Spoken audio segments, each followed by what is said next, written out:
And within this struggle, a voice whispers, or sometimes it screams, that things should be different, that this wasn't the plan, that you should be further along, that the world should be fairer, that your past should have been kinder. This voice is the general in a silent, internal war, a war against reality itself. We believe this fight is necessary for our survival, for our progress, for our happiness. We believe that by resisting what is, we can somehow bend it to our will. But philosophy and ancient wisdom tell us a different story.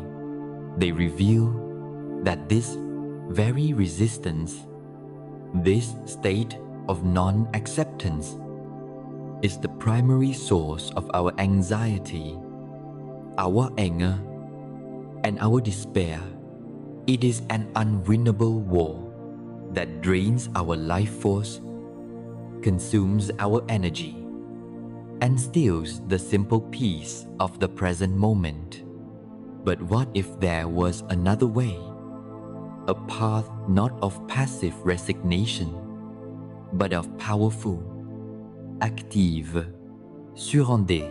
What if peace wasn't a prize to be won at the end of the war, but a choice available to us in every single moment, right here in the midst of the battlefield?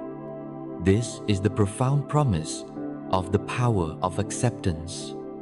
Throughout this audiobook journey, we will explore this transformative truth, not as a distant theory, but as a lived experience, with the wisdom of sages and modern thinkers as our guide, whispering directly to you. We will uncover the messages the universe is constantly sending. We will learn that true peace is not found by manipulating our external circumstances, but by radically shifting our internal relationship to them.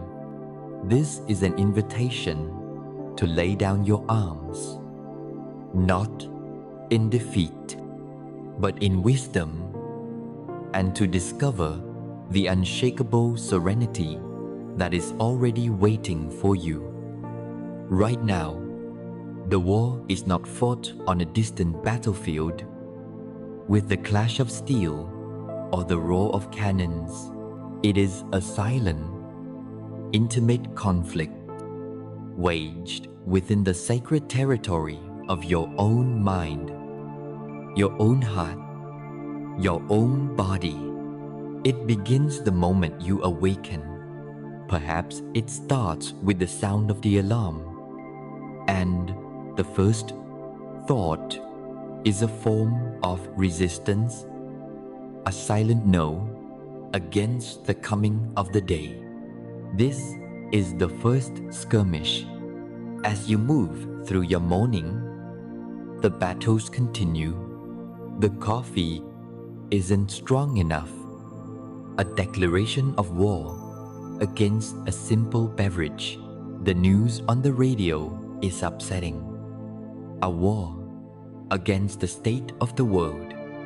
You look in the mirror and a critical thought arises about your appearance. A war against the simple, undeniable reality of your own reflection. Each of these moments is a small, almost imperceptible act of struggle against what is. And this is just the opening salvo in a conflict that will last all day. We call this unwinnable war our life, but its true name is non-acceptance. At its core, non-acceptance is the space between our desires and our reality. It is the gap between the story we believe should be happening And the story that is actually unfolding, the mind creates a blueprint, a perfect plan for how the day, the conversation, the relationship, or the entire arc of our life should go. And then reality, in its infinite and uncontrollable wisdom, does what it does. The traffic jam appears on a day. You cannot be late. The person you love says something that hurts.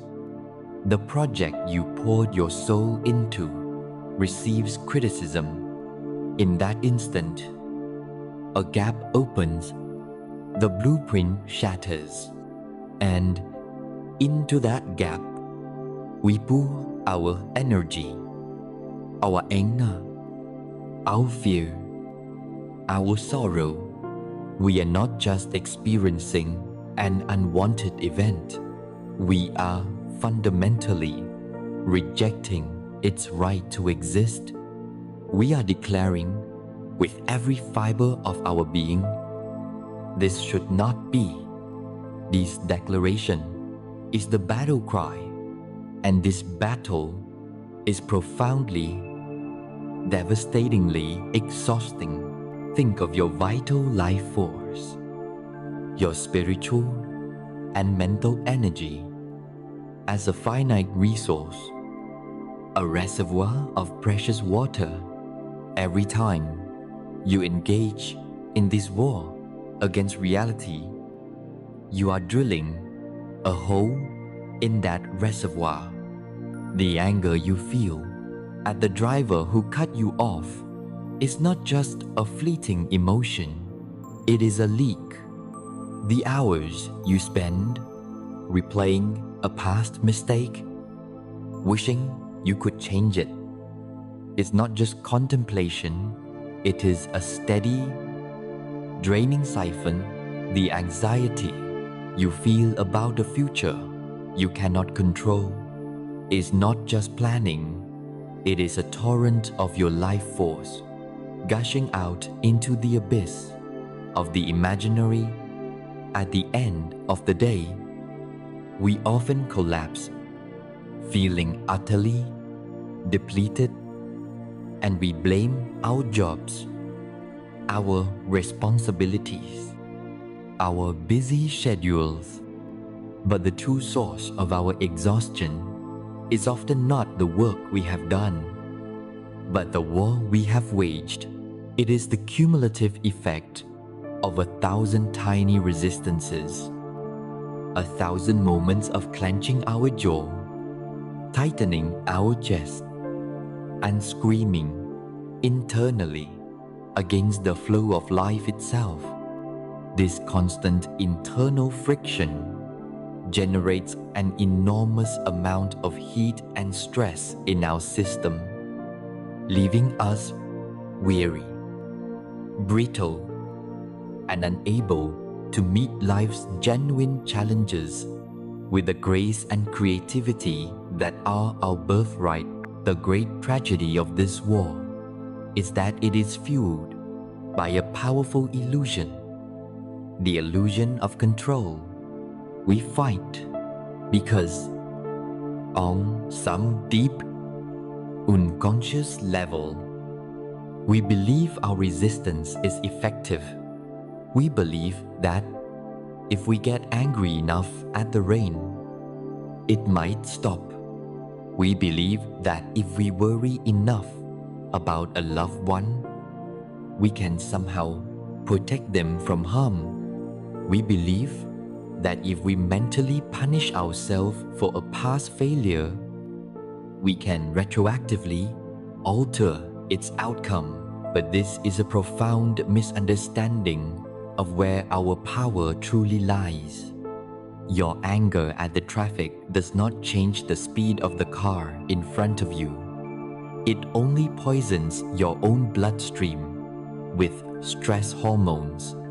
Your obsessive worry does not create a shield around another person. It only robs you of your own peace.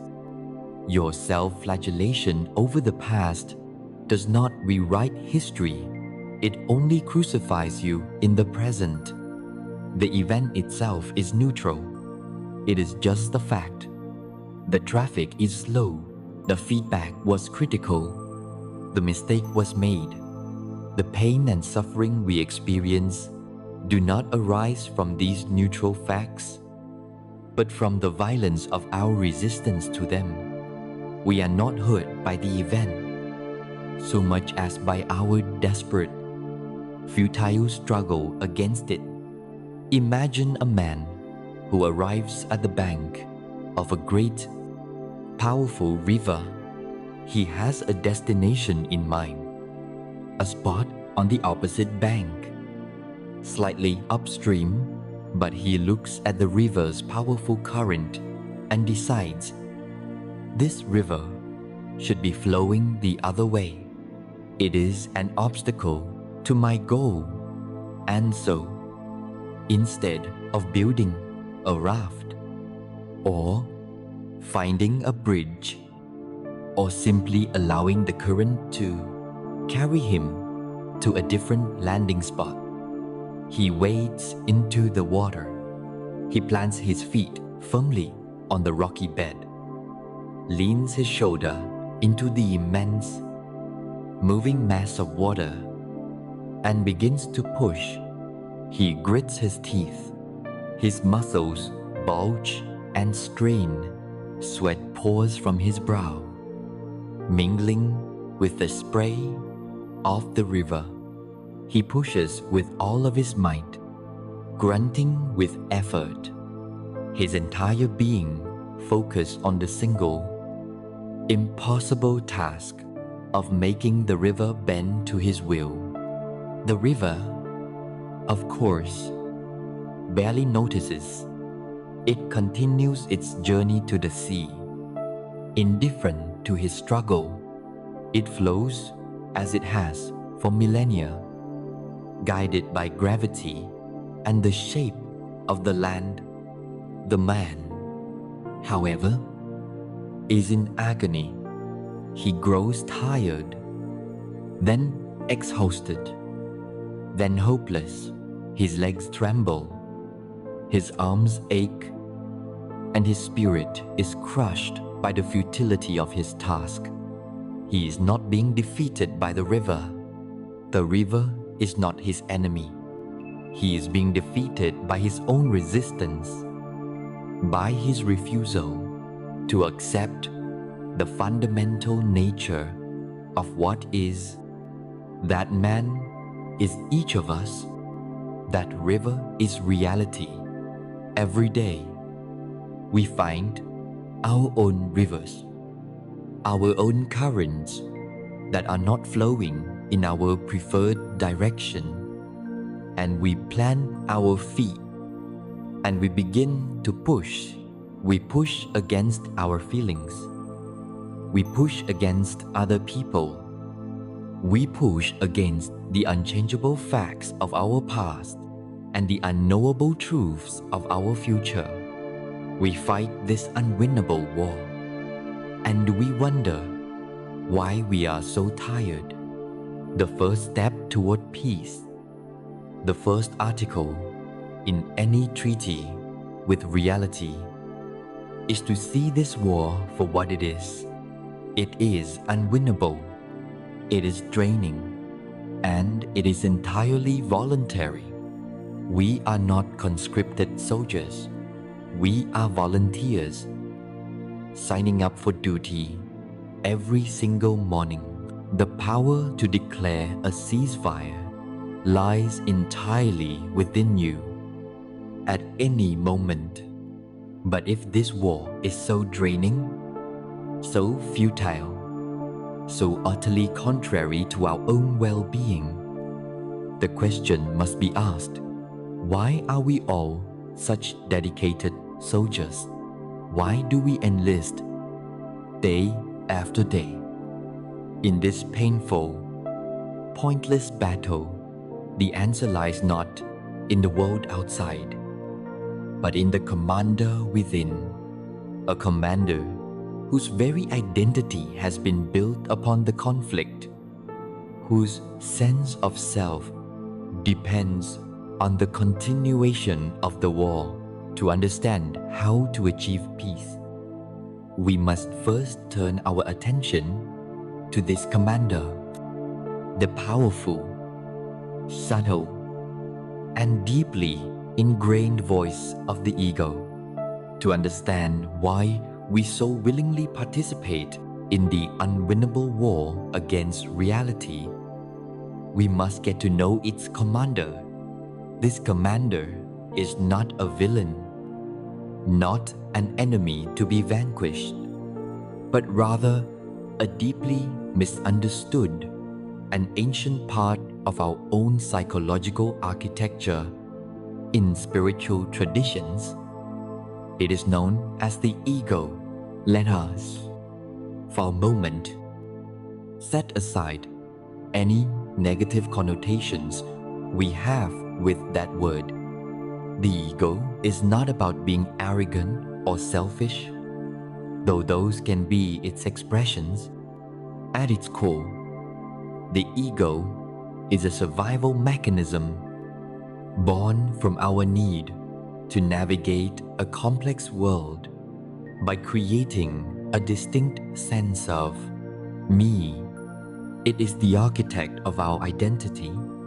Think of the ego as a storyteller, a biographer who has been writing the book of you since the day you were born. It weaves together your memories, your beliefs, your accomplishments, your wounds, your relationships, and your possessions into a coherent, albeit fictional, narrative. This narrative becomes your identity. The ego says, I am a doctor. I am a mother. I am a survivor of a difficult childhood. I am a Democrat. I am a person who is good at math. Or, I am a person who is terribly shy. These are not just descriptions. They are the very bricks and mortar of the ego's fortress. The ego thrives on this process of identification. It clings to these labels and stories because without them, it fears it would simply cease to exist. It needs a form, a definition, to feel real. This is why the ego, paradoxically, often has a vested interest in your problems. A problem gives it a role, a purpose. To be a warrior gives the ego a constant job to do. To be a victim gives the ego a clear and powerful story, complete with a villain and a sympathetic audience. When we complain, we are not just venting frustration. We are often unconsciously reinforcing an egoic identity. The act of complaining about traffic reestablishes the identity of a busy, important person who is being unfairly delayed. Complaining about a partner's habits reinforces the identity of the long-suffering, more enlightened one in the relationship. This is not a conscious or malicious process. It is simply the ego doing its job, maintaining and defending the story of me at all costs. And the primary strategy for defending this story is resistance. When reality presents a fact that contradicts the ego's narrative, the ego sounds the alarm. The war begins. This brings us to the ego's deepest, most primal fear, the fear of annihilation. To the ego, acceptance is a synonym for death. If you simply accept a situation you don't like without resistance, without complaint, without creating a dramatic story around it, the ego has nothing to do. It has no role to play. If you receive criticism at work, and instead of becoming defensive, you simply accept it as information, the identity of the one who is always competent is threatened if you experience a moment of sadness and simply allow it to be there without labeling yourself as a depressed person. The ego loses a piece of its definition. The practice of acceptance is a practice of disidentification. It is a quiet declaration that you are not the story. You are the silent, aware space in which the story is happening. You are the sky, not the passing clouds of thought and emotion. To the ego, this spaciousness, this lack of a fixed form, is terrifying. It is an abyss, and so, to protect itself from this perceived death, it will fight reality with every tool it has. It will generate anger, fear, blame, and self-pity, all in a desperate attempt to solidify its identity and prove that it exists, that it matters, and that its story is true. This desperate need for self-preservation leads to one of the ego's most peculiar and destructive traits, its need to be right. The ego would rather be right than be at peace. It would rather win an argument than preserve a relationship. It would rather prove its point than experience happiness. To be wrong is, for the ego, a small death. It is a crack in the foundation of its carefully constructed identity. To be right, on the other hand, is to be validated, to be seen, to be real. Think of the last time you were in a pointless argument. Did you notice a part of you that kept going? Long after it was clear that nothing good would come of it, a part that needed to have the last word, to land one final, irrefutable point. That is the ego fighting for its life. It is a survival drive, as potent and instinctual as the drive for food or shelter. This is why we hold on to grudges, refusing to forgive, because forgiving would mean acknowledging that our story of being the righteous victim is no longer valid.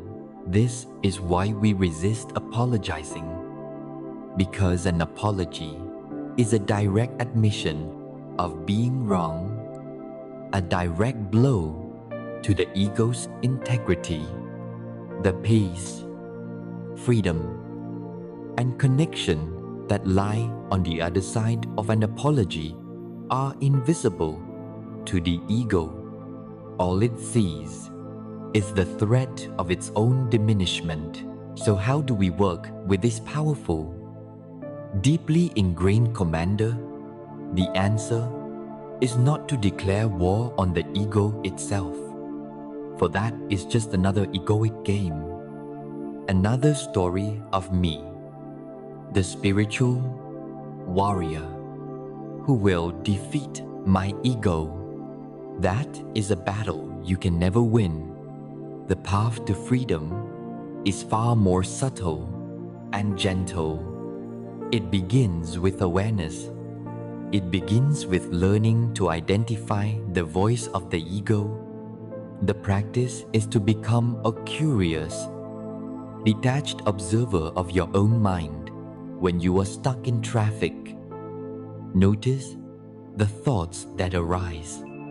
Notice the voice that says, "This is a disaster. I'm going to be late. That driver is an idiot." Do not judge the voice. Do not try to silence it. Simply notice it. In the act of noticing, you create a space. You realize that you are the one who is hearing the thought, which means you cannot be the thought. You are the awareness behind the voice. You can even label it gently in your mind. That is the ego. It is feeling threatened and is trying to protect the story of me as someone who is always on time. Let us consider the story of a world-class pianist. Her entire identity, since she was a child, has been built around being the prodigy, the maestro. Her friendships, her daily schedule, her self-worth are all woven into this single, brilliant thread. Then, she develops arthritis in her hands. The doctors tell her she will never play at the same level again. This is not just a medical diagnosis. For her ego, it is a death sentence. The story of me, the brilliant pianist, is over. A profound crisis ensues. She falls into a deep depression, a state of utter meaninglessness. This is the ego flailing in the abyss. Having lost its form, her resistance is immense. She is filled with rage at the universe, at her own body. This is the unwinnable wall in its most intense form. Her healing does not begin when her hands get better, because they won't. It begins the moment she starts, however, tentatively, to practice acceptance. She starts to see that while the story of the pianist is over, she is not. She begins to notice that she is more than her hands, more than the applause. In the space created by that acceptance, a new identity can emerge. She discovers she can be a teacher, a mentor to young musicians. She discovers a love for composing, something she never had time for. She finds that she is a person of deep resilience, of profound empathy for others who suffer. She did not defeat her old ego. She allowed its story to die, and in doing so, discovered the vast, peaceful truth of who she was beyond any single definition. This is the path available to all of us. We do not need to wait for a major life crisis. Our laboratories for this work are the small frustrations of our daily lives. By learning to watch the ego, to recognize its voice, to see its strategies of resistance without judgment, we gently loosen its grip on the controls. We are not killing it. We are simply withdrawing our belief in its absolute authority. We are realizing that the commander of the war is, in fact, just a frightened storyteller, desperately trying to make sense of a world it cannot control. When we see this with clarity and compassion, a new possibility emerges. If fighting the ego doesn't work, and surrendering to its every whim leads to suffering, What is the alternative? This question brings us to one of the most profound and liberating paradoxes on the path to inner peace. The only way to create true, lasting change is to first stop trying to change anything at all. In our modern world, we are conditioned to believe in a simple equation: effort equals results. If you want to change something, you must apply force, you must struggle, strive, and wrestle it into submission. We apply this logic not only to our external world, but to our internal landscape as well. We try to force ourselves to be happy, to compel ourselves to feel calm, to wrestle our own minds into a state of quiet submission.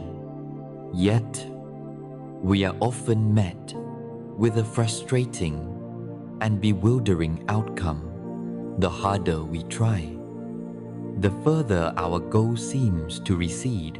What if the fundamental equation we have been taught is flawed? What if the universe operates on a more subtle, more mysterious, and more profound principle? This brings us to a truth that can feel like a riddle, a great spiritual paradox that stands at the very heart of transformation. The fastest, most effective way to change your life is to first let go of the need to change it at all. True, lasting transformation is not born from resistance, but from a radical, unconditional acceptance of what is. This principle is sometimes known as the law of reversed effort or the law of backwards planning. It states that for certain aspects of our inner life, the more deliberate force we apply, the less we achieve. You have experienced this countless times. Consider the insomniac lying in bed at 3 in the morning. His entire being is focused on one goal: to fall asleep. He clenches his fist, squeezes his eyes shut, and commands himself, "Sleep, I must sleep now." But this very effort, this desperate, grasping energy, floods his system with stress and alertness. He is trying to catch the delicate butterfly of sleep with an iron net. Sleep only comes when he finally gives up, when he surrenders to his wakefulness, perhaps deciding to get up and read a book. In that moment of letting go, of accepting, "I am awake," the tension dissolves, and sleep is free to arrive on its own. The same is true for happiness. The person who desperately chases happiness, constantly asking, "Am I happy yet?" turns it into a stressful performance. True contentment often sneaks in through the back door. In a quiet moment, when you have stopped striving for it and are simply absorbed in a sunset, a meaningful conversation, or the flow of your work. It is the same when you try to force yourself not to think of something. If I tell you, do not, under any circumstances, think of a pink elephant, what is the first image that floods your mind? The effort of resistance only strengthens the object of your attention. This isn't a psychological quirk. It is a fundamental law. The forceful, grasping energy of the ego creates tension, and this tension is the very barrier that prevents the peace, the sleep, the happiness, or the change you desire from unfolding naturally. So, how does acceptance, the opposite of forceful effort, actually create change? It works its magic primarily by bestowing the gift of clarity. When you are at war with a situation, your perception is completely distorted. You are looking at reality through a thick, red fog of anger, fear, resentment, and blame. You cannot see things as they are. You can only see your story about them. You are not dealing with the actual person in front of you. You are dealing with the villain you have cast them as in your internal drama. You are not dealing with a financial problem. You are dealing with the terrifying story of your own failure. Trying to solve a problem from this state of resistance is like trying to perform surgery in the dark while wearing gloves made of stone. It is clumsy, ineffective, and likely to cause more harm. Acceptance is the act of turning on the lights. It does not magically solve the problem, but for the first time, you can see the problem by saying yes to the reality of the situation, by allowing it to be exactly what it is, without the filter of your resistance. The fog begins to lift. You see the details, the nuances, the actual components of the challenge before you. This clear seeing is the absolute prerequisite for wise action. From this place of clarity, you can ask a new set of questions. Instead of the ego's panicked cry of, "Why is this happening to me?" a calmer, more intelligent question can arise. Given that this is happening, what is the most skillful response? With this clarity comes an incredible liberation of energy. As we explored, the war against reality is immensely draining.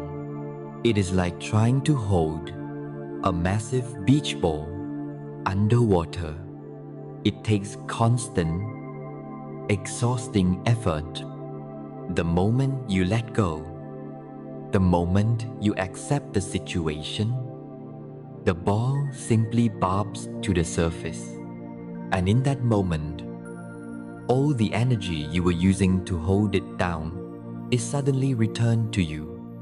It is a profound feeling of relief, a lightness that can feel almost euphoric. This is not just a feeling, it is a tangible return of your vital life force. The energy that was once consumed by denial, blame, and worry is now a free and available resource. The power you wasted arguing with the past can now be invested in designing your future.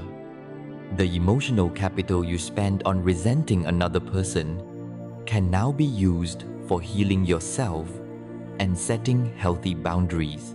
The mental bandwidth that was occupied by anxious, looping thoughts is now clear and available for creative problem solving, for learning, for connection, for joy. This is why people often report a surge of productivity and creativity after finally accepting a difficult truth. They haven't been given more energy. They have simply stopped wasting the immense supply they already had. It is here that we must address the ego's most powerful objection. The commander of the war will hear all of this and scream, "This is dangerous. If I accept this situation, I will become a passive doormat. If I accept this injustice, it will continue forever." Acceptance is just a fancy word for giving up. This is the great misunderstanding. Acceptance and passivity are polar opposites. Passivity is born from hopelessness. It is a state of defeat. It says, "There is nothing I can do, so I won't do anything." It is a collapsing of energy, a resignation to victimhood. Acceptance, on the other hand, is born from courage and clarity. It is a state of power.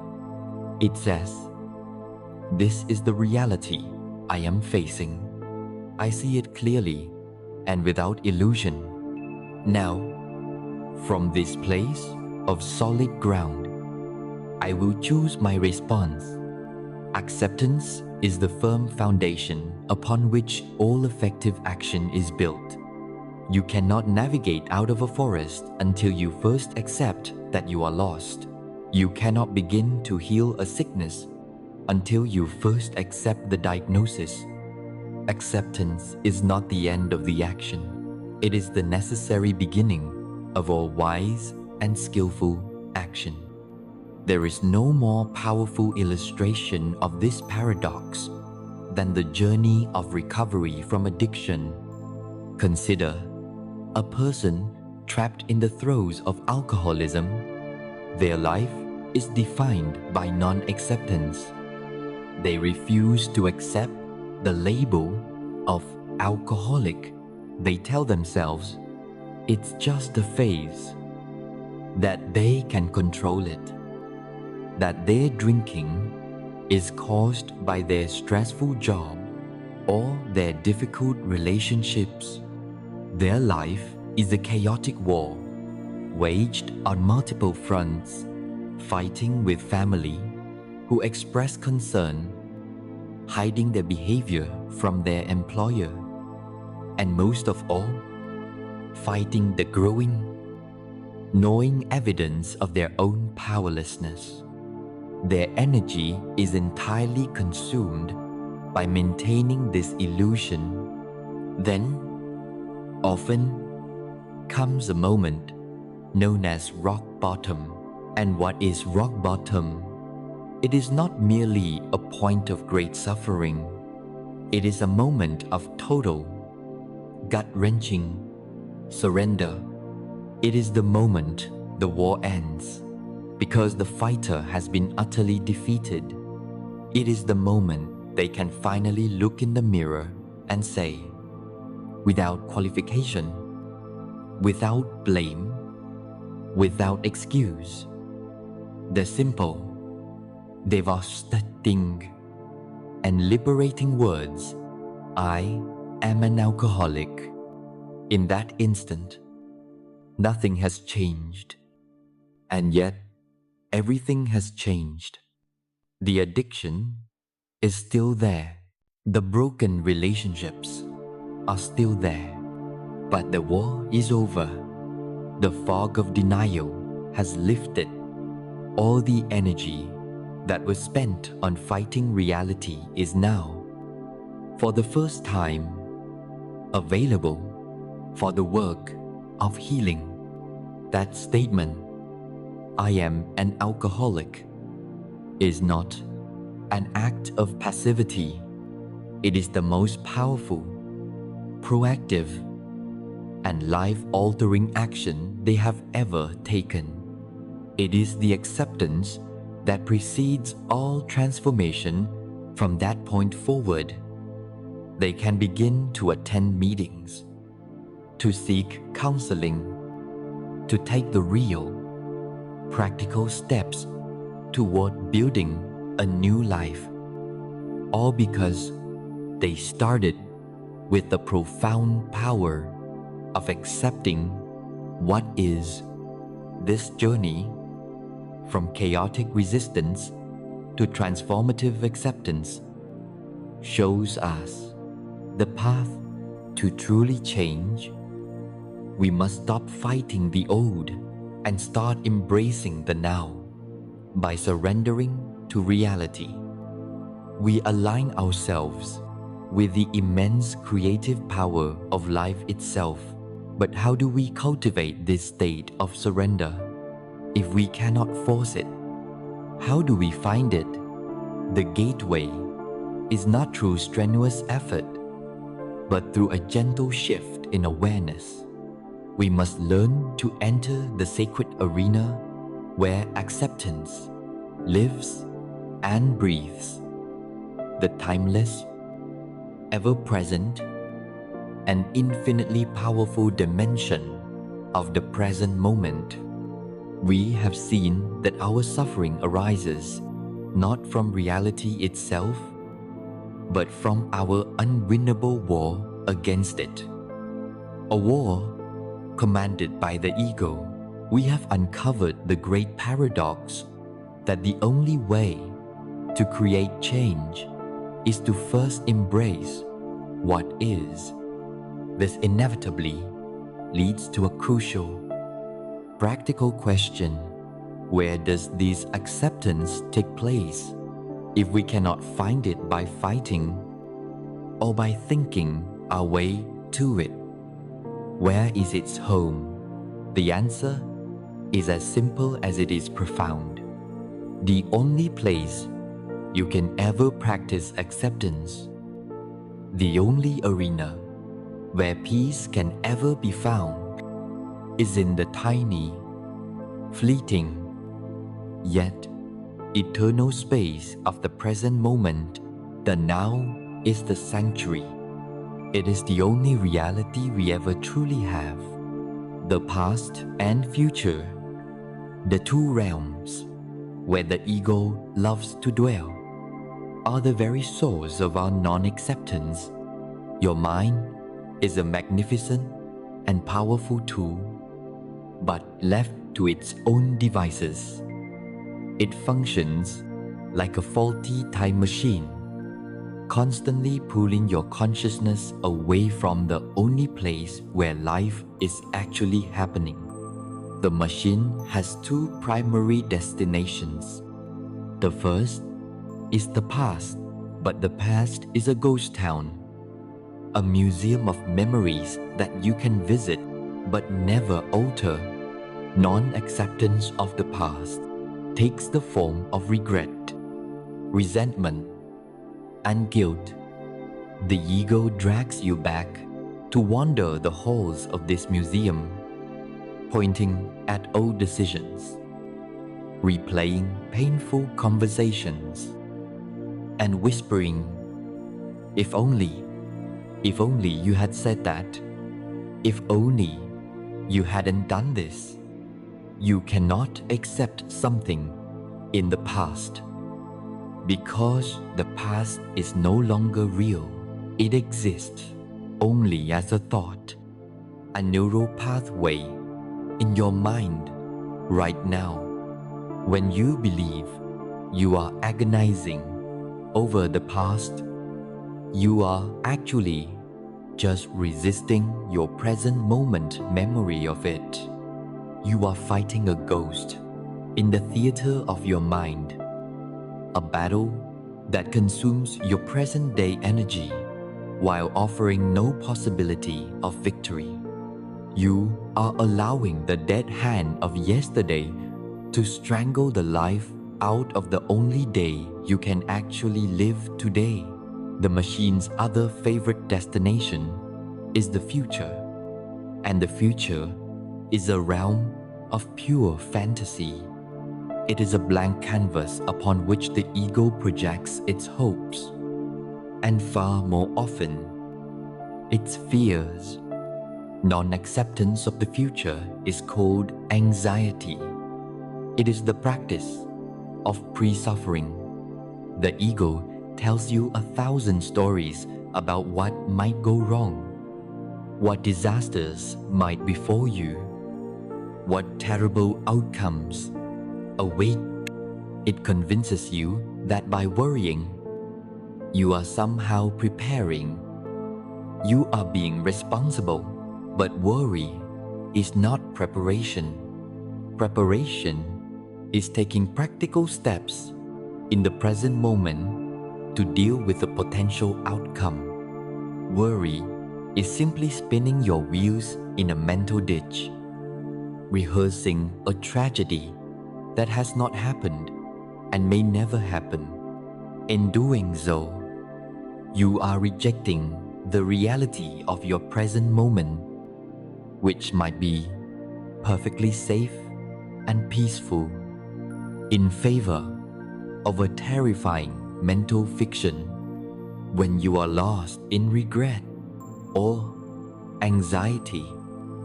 You are not living, you are a ghost, haunting the non-existent realms of yesterday and tomorrow, while your real life, this precious, unrepeatable present moment, passes by, unnoticed and unlived.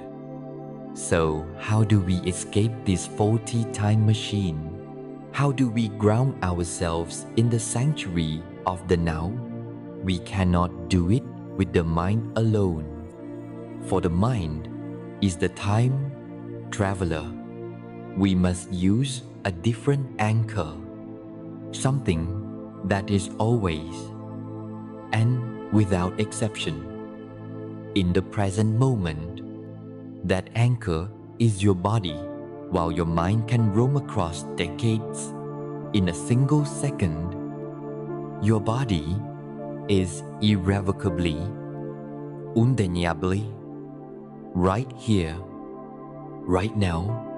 It does not know how to be in the past or the future.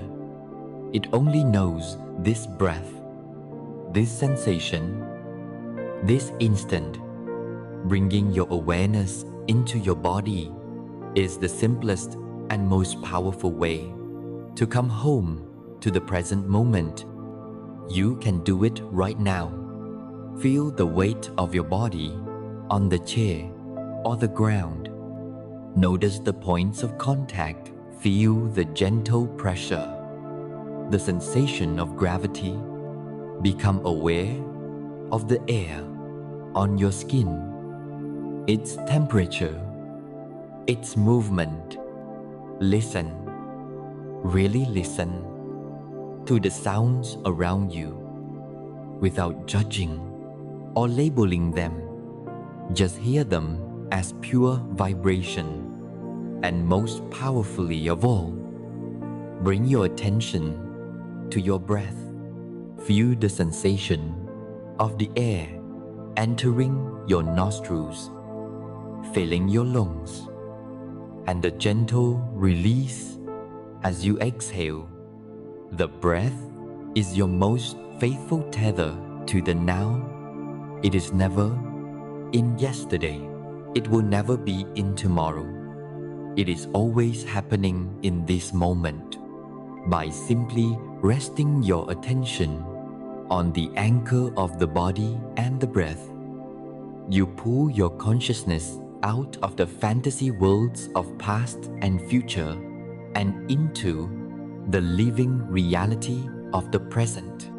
This is not about stopping your thoughts. You can't.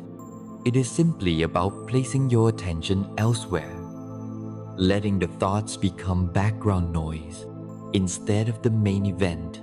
It is in this space of present moment awareness that we uncover another profound truth.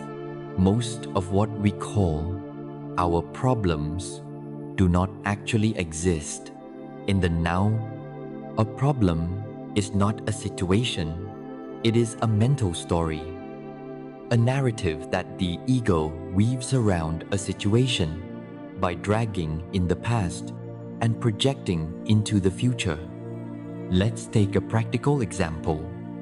The situation is this. There is a stack of unpaid bills on your desk. and your bank account contains a specific number. These are neutral facts of the present moment.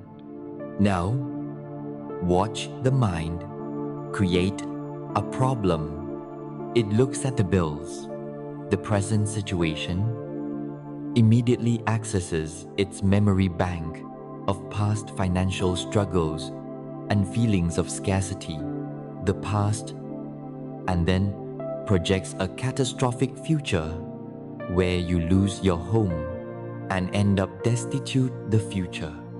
It bundles all of these together, past regret and future fear, and labels it, I am in a terrible financial crisis. This label, this story, is the problem, and it generates immense fear, panic, and paralysis. But in the pure present moment, before the story starts, what is there? There are pieces of paper. There is a number on a screen. There is the sensation of your breathing. By staying grounded in the now, you are not denying the situation. You are simply refusing to be hijacked by the ego's horror story about it. From this calm, present space, you can look at the bills and ask, what is one small, practical step I can take right now? The answer might be to make a phone call, to create a budget, to seek advice. You deal with a situation, not from the panicked energy of the problem, but from the clear, grounded presence of the now.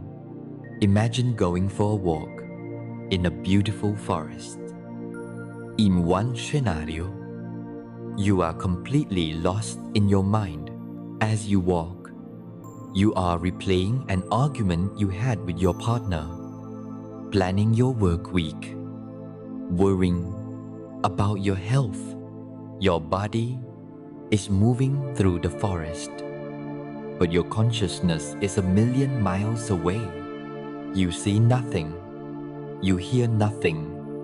You finish your walk more stressed than when you started.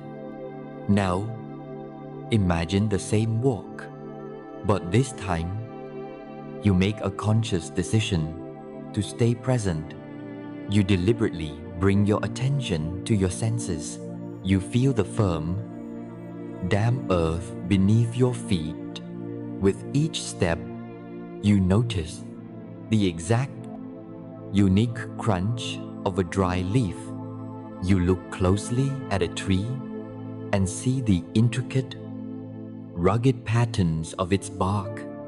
You smell the rich, clean scent of pine needles and wet soil.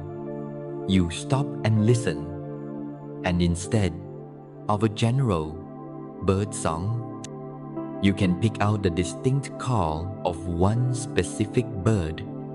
In these moments of pure sensory presence, where is your anxiety? Where is your regret?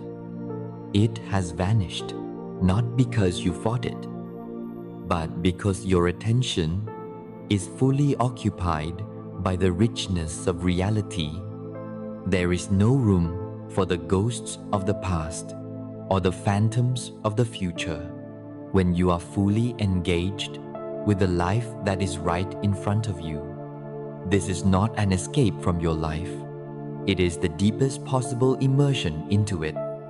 The present moment, then, is the sacred arena where the war with reality can finally end. It is your sanctuary from the relentless chatter of the ego. It is the only place where true acceptance can be born. Peace is not a distant goal you must strive for. It is the very nature of this moment. Once you strip away the stories you tell about it, the practice is simply to return again and again to the anchor of your body, to the rhythm of your breath, to the simple, raw data of your senses.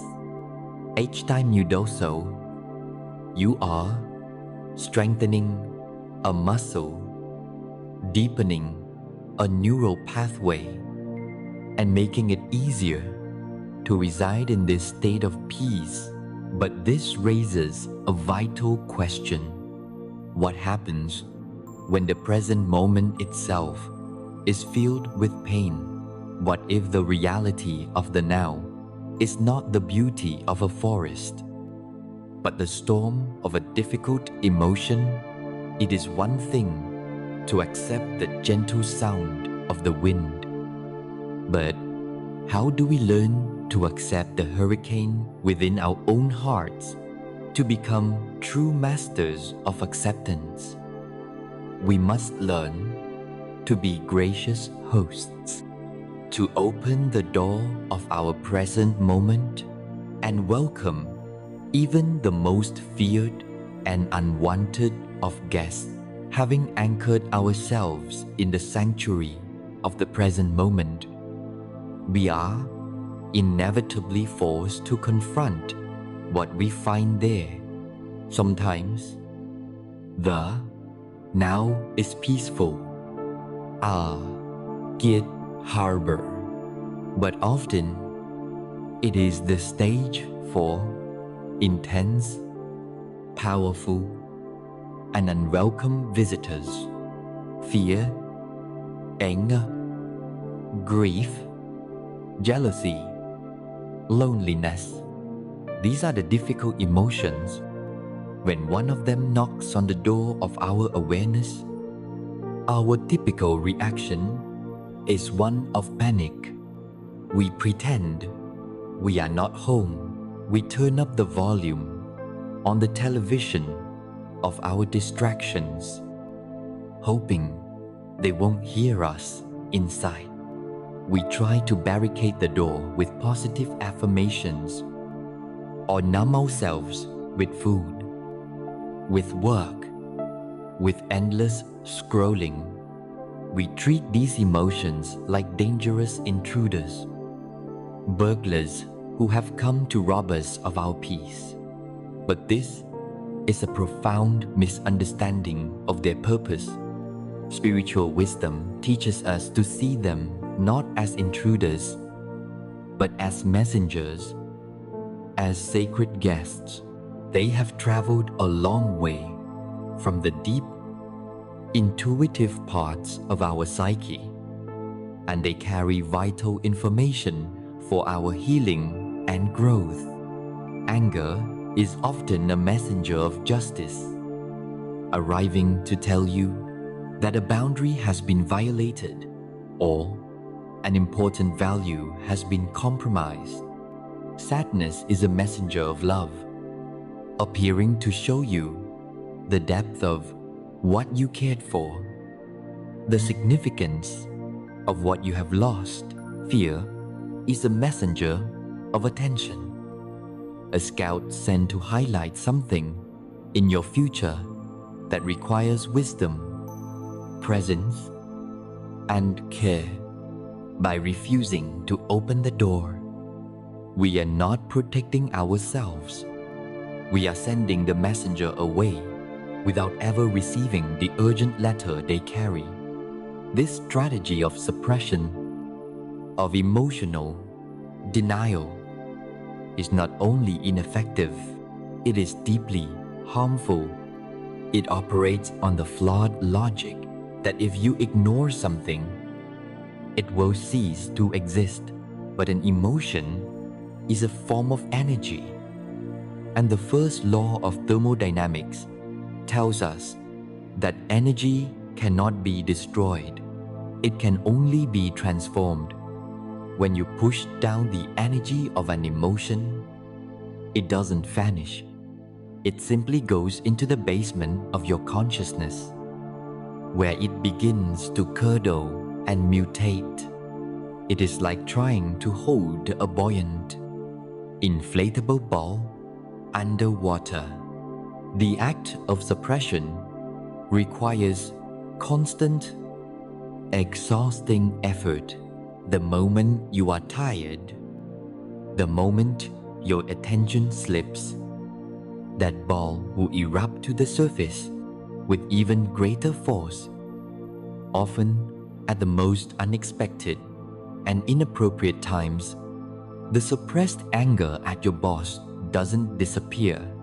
It emerges later as a cutting remark to your partner.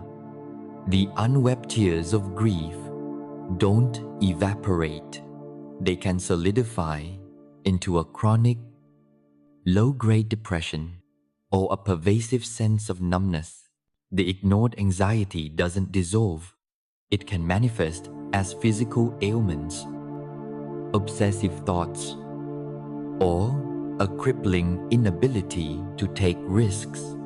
Our refusal to feel a difficult emotion for a few minutes can lead to us being unconsciously controlled by it for years. The path to freedom lies in a radical reversal of this strategy. The wisdom is simple. You have to feel it. To heal it, you must be willing to open the door. Invite the guest in and allow it to have its say. This does not mean wallowing in the emotion, nor does it mean acting it out destructively. It means meeting the raw energy of the emotion with mindful, compassionate presence. It is a practice. When you feel a difficult emotion begin to rise, you can find a quiet moment. Instead of immediately getting lost in the story behind the feeling, who is to blame, why it's not fair, what it means about you, you gently guide your attention away from the narrative and into your body. Ask yourself, where do I feel this emotion physically? Not as a concept, but as a raw sensation. Is the anger a burning heat in your chest and face? Is the sadness a heavy, hollow ache in your stomach?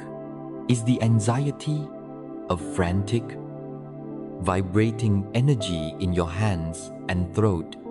Without judging it, without needing it to be different, you simply observe it.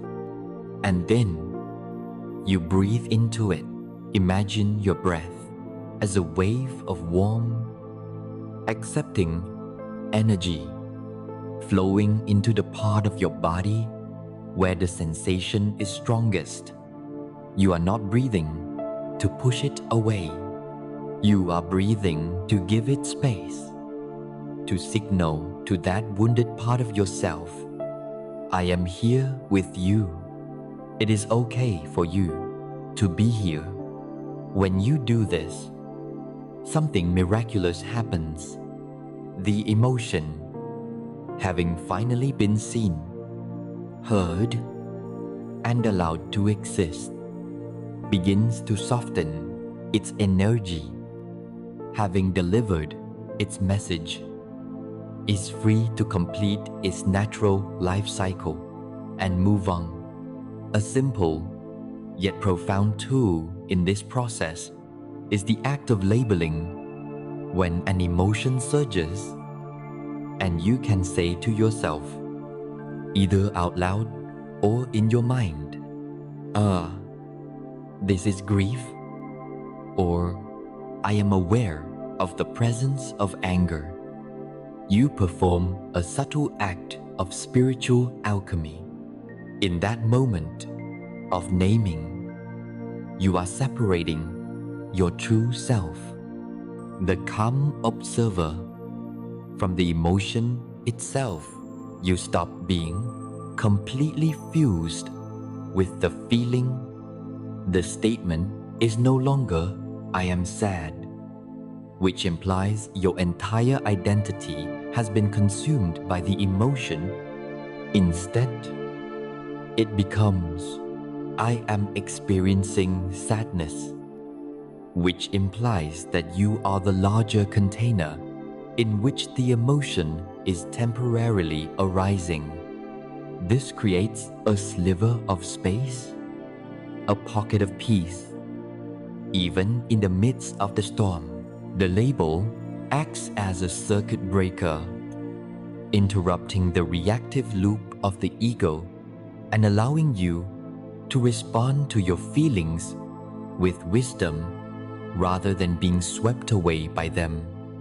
The great 13th century Sufi mystic and poet Rumi wrote about this practice in a beautiful poem called The Guest House. He invites us to see this human being as a guest house, where every morning there is a new arrival, a joy, a depression, a meanness. Some momentary awareness comes as an unexpected visitor. He urges us to welcome and entertain them all, even if they are a crowd of sorrows, who violently sweep your house empty of its furniture. Still, treat each guest honorably. Why? Because, he says, each one has been sent as a guide from beyond. That dark thought, the shame, the malice meet them at the door laughing and invite them in. Be grateful for whoever comes, because you never know what new delight or profound clearing they are bringing. This is the pinnacle of emotional acceptance. It is the shift from seeing these feelings as enemies to seeing them as angels in disguise, as emissaries from our own soul, sent to guide us back home to ourselves. To help you hold this perspective, it can be useful to embrace another powerful metaphor. Your emotions are the weather, but you are the sky. Your true identity is not the passing storm of anger, or the fog of confusion, or even the brilliant sunshine of joy. You are the vast, open, unchanging sky that holds all of it. The sky does not fight the rain. It does not cling to the sun. It allows the thunderclouds to gather and rage, knowing that they are temporary, that they will pass. It provides the space for all weather to happen without being defined by any of it. When you feel a powerful emotion, you can remember this. You can say to yourself, "The weather is stormy today." This is profoundly different from saying, "I am stormy." One is a description of a temporary state passing through you. The other is a mistaken identity. By identifying with the sky, you find an unshakable peace that is not dependent on the weather being sunny. Your well-being is no longer held hostage by your emotional state. You have room for it all. You can be at peace even in the midst of sadness. You can be calm even in the presence of anger. This is true emotional freedom. It is not about becoming numb or emotionless. It is about becoming so spacious, so accepting that you are able to experience the full, rich, and sometimes painful spectrum of human feeling without being broken by it. If emotions are like the weather, powerful but often intermittent, what then do we do with the ceaseless, chattering climate of our own minds. Learning to welcome the guest of sadness is one thing, a profound practice in itself. But how do we live with the constant resident of our own internal monologue, the voice that never seems to stop talking? We must now turn our attention from the passing storms of the heart to the very river of thought itself. We have learned to open the door to the difficult guests of our emotions, to meet their energy with presence instead of resistance. But what of the house itself? What of the very atmosphere within? The ceaseless 24-hour-a-day broadcast of our own internal monologue. If emotions are the weather, then the stream of our thinking is the climate, the constant condition that colors everything we experience. For most of us, this climate is one of relentless noise. The mind chatters, critique, analyzes, worries, and remembers in an endless, looping cascade. We go on vacation to a beautiful beach, only to spend the entire time listening to our mind plan the next work week. We try to fall asleep, only to be ambushed by a highlight reel of our most embarrassing moments. This internal chatter is so pervasive, so constant, that we believe it is us. We assume that the voice speaking in our head is the core of our being, and our greatest spiritual challenge is the desperate and always futile attempt to make this voice be quiet. The first step in making peace with your mind is to radically reframe your understanding of its function. We believe a good mind is a quiet mind, and so we judge ourselves harshly for our mental noise, seeing it as a personal failure. But this is like judging your heart for beating. The mind's fundamental job is to produce thoughts. It is a thought factory, an organ of cognition, working tirelessly to make sense of the world by generating labels, stories, and connections. It churns out thoughts in the same way your lungs process air, or your stomach digests food.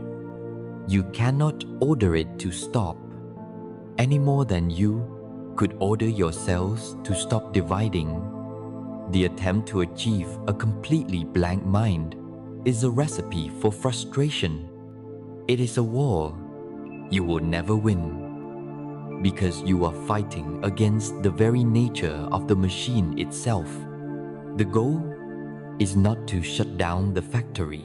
The goal is to stop believing that you are obligated to purchase, inspect, and identify with every single product it creates. This leads us to the single most liberating realization you can have about your own consciousness. The problem is not that you have thoughts. The problem is that you automatically believe every thought you have is true and important. Your freedom lies in the space between having a thought and believing a thought. The mind's production line is indiscriminate. On any given day, it will produce moments of genius, flashes of profound intuition, and creative solutions to complex problems.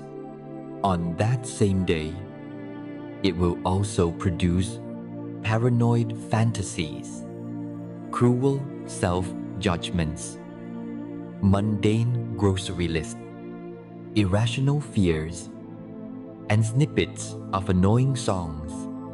Your suffering begins when you grant all of these thoughts equal authority. When you treat the anxious fantasy with the same gravitas as the brilliant idea, imagine the stream of your thoughts is a news ticker scrolling across the bottom of a television screen. Some of the headlines are factual and useful. Reminder: pick up milk on the way home. Others are pure sensationalism and speculation. Breaking news: that awkward thing you said 5 years ago has just been remembered by everyone you know, and they are all laughing at you. Our habit is to treat every headline as gospel.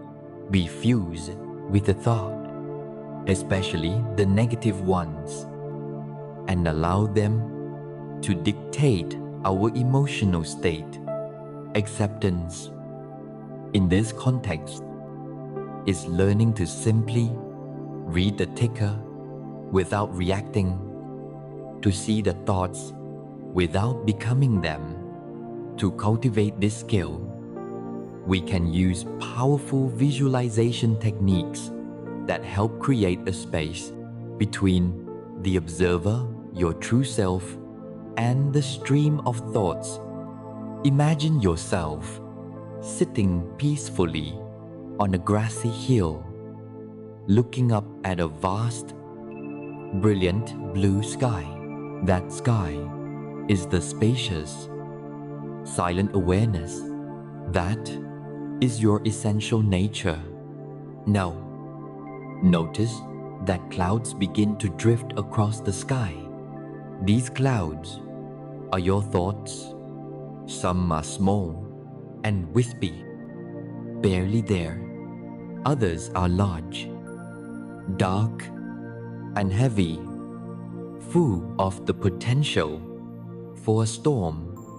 Your practice is not to fight the clouds or wish for a clear sky. Your practice is to simply lie back and watch them drift.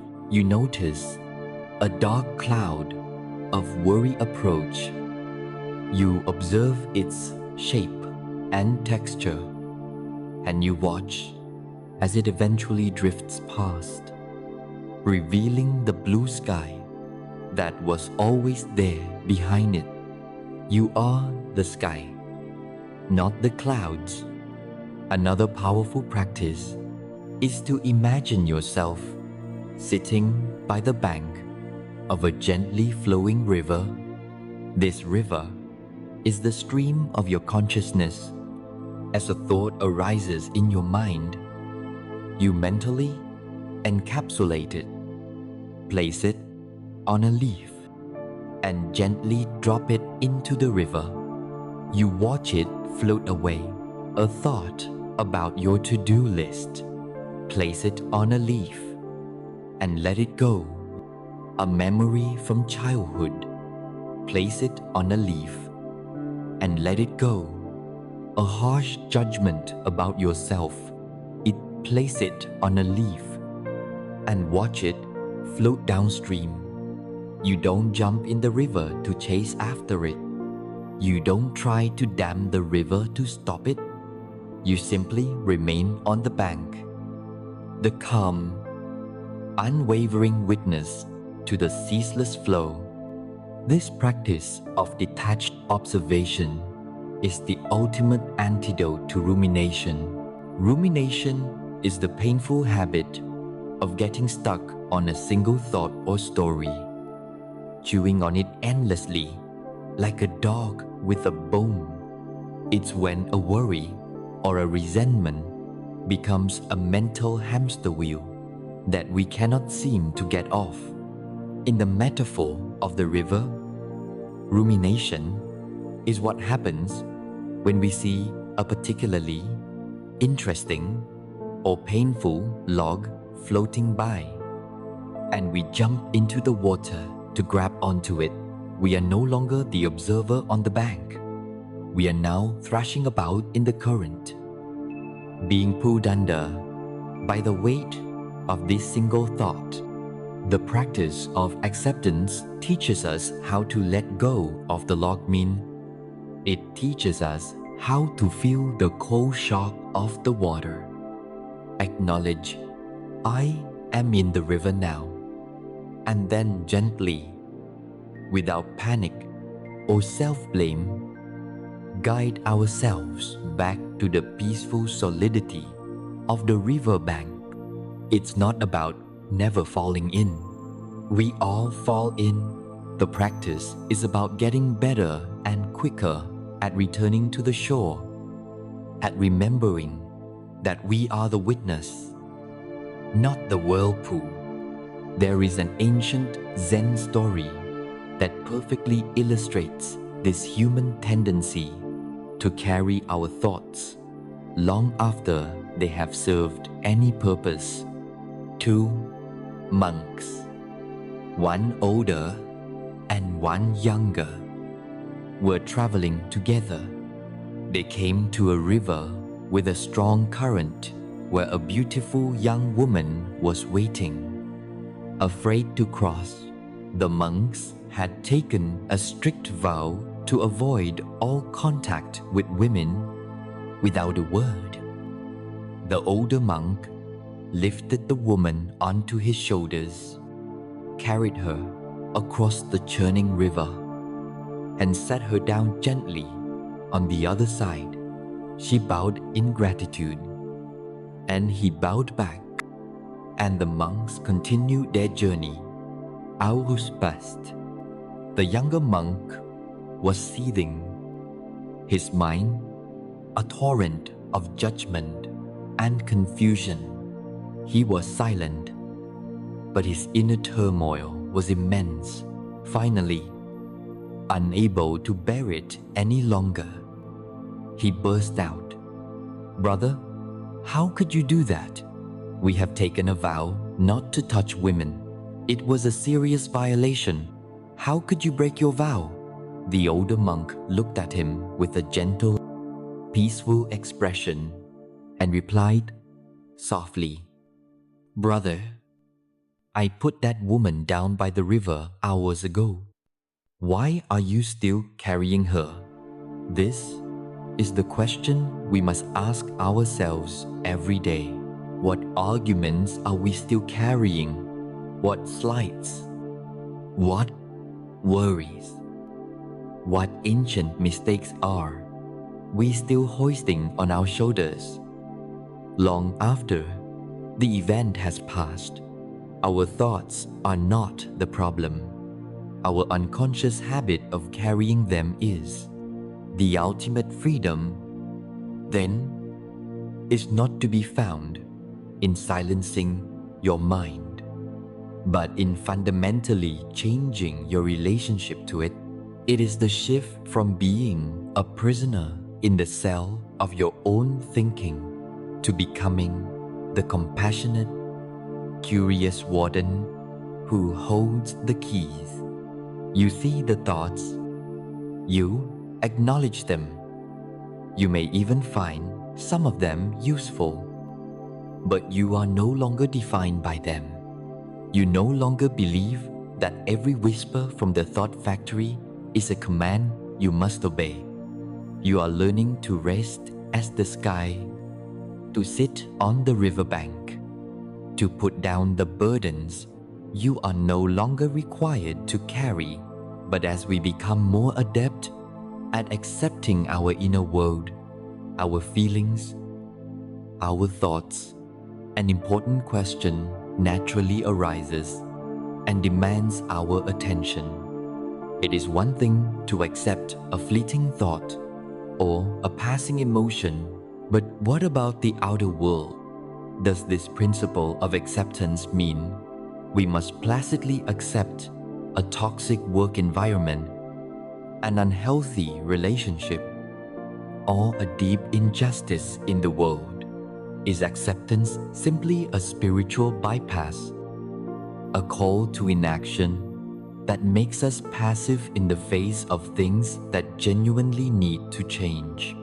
Does accepting what is mean we must simply roll over and let life happen to us? This is a vital and necessary distinction we must now make with absolute clarity. We stand now at a critical juncture in our journey, a place where the entire practice of acceptance can either blossom into profound empowerment or collapse into a dangerous misunderstanding. As we learn to accept our inner world, our thoughts and emotions, the ego, the commander of the war, raises its most cunning and powerful objection. It whispers, and sometimes it screams. This is weakness. This is surrender. If you accept the difficult circumstances of your life, you are simply giving up. You will become a passive victim, a doormat for the world to walk on. This is, without question, the great misunderstanding of acceptance. The primary reason so many of us turn away from this path to peace. It is therefore essential that we draw a line in the sand, that we make a distinction with absolute, unshakable clarity between the life-draining state of resignation and the life-affirming power of true acceptance. They may appear similar on the surface, but they are from two entirely different universes. Resignation is the end of the road. It is a state of utter hopelessness, a collapse of the human spirit. Imagine the physical posture of resignation. The shoulders are slumped, the head is bowed, the eyes are downcast. It is heavy, gray, and devoid of energy. The mantra of resignation is, "It's no use. There's nothing I can do. This is just my lot in life." It is a declaration of defeat. When we are in a state of resignation, we have concluded that our circumstances are both intolerable and unchangeable, and we have simply given up. A person in a toxic job who resigns to their fate goes to work every day miserable, spreading that misery, feeling trapped and powerless. A person in an unhealthy relationship who is resigned to it continues to endure mistreatment, believing they deserve nothing better.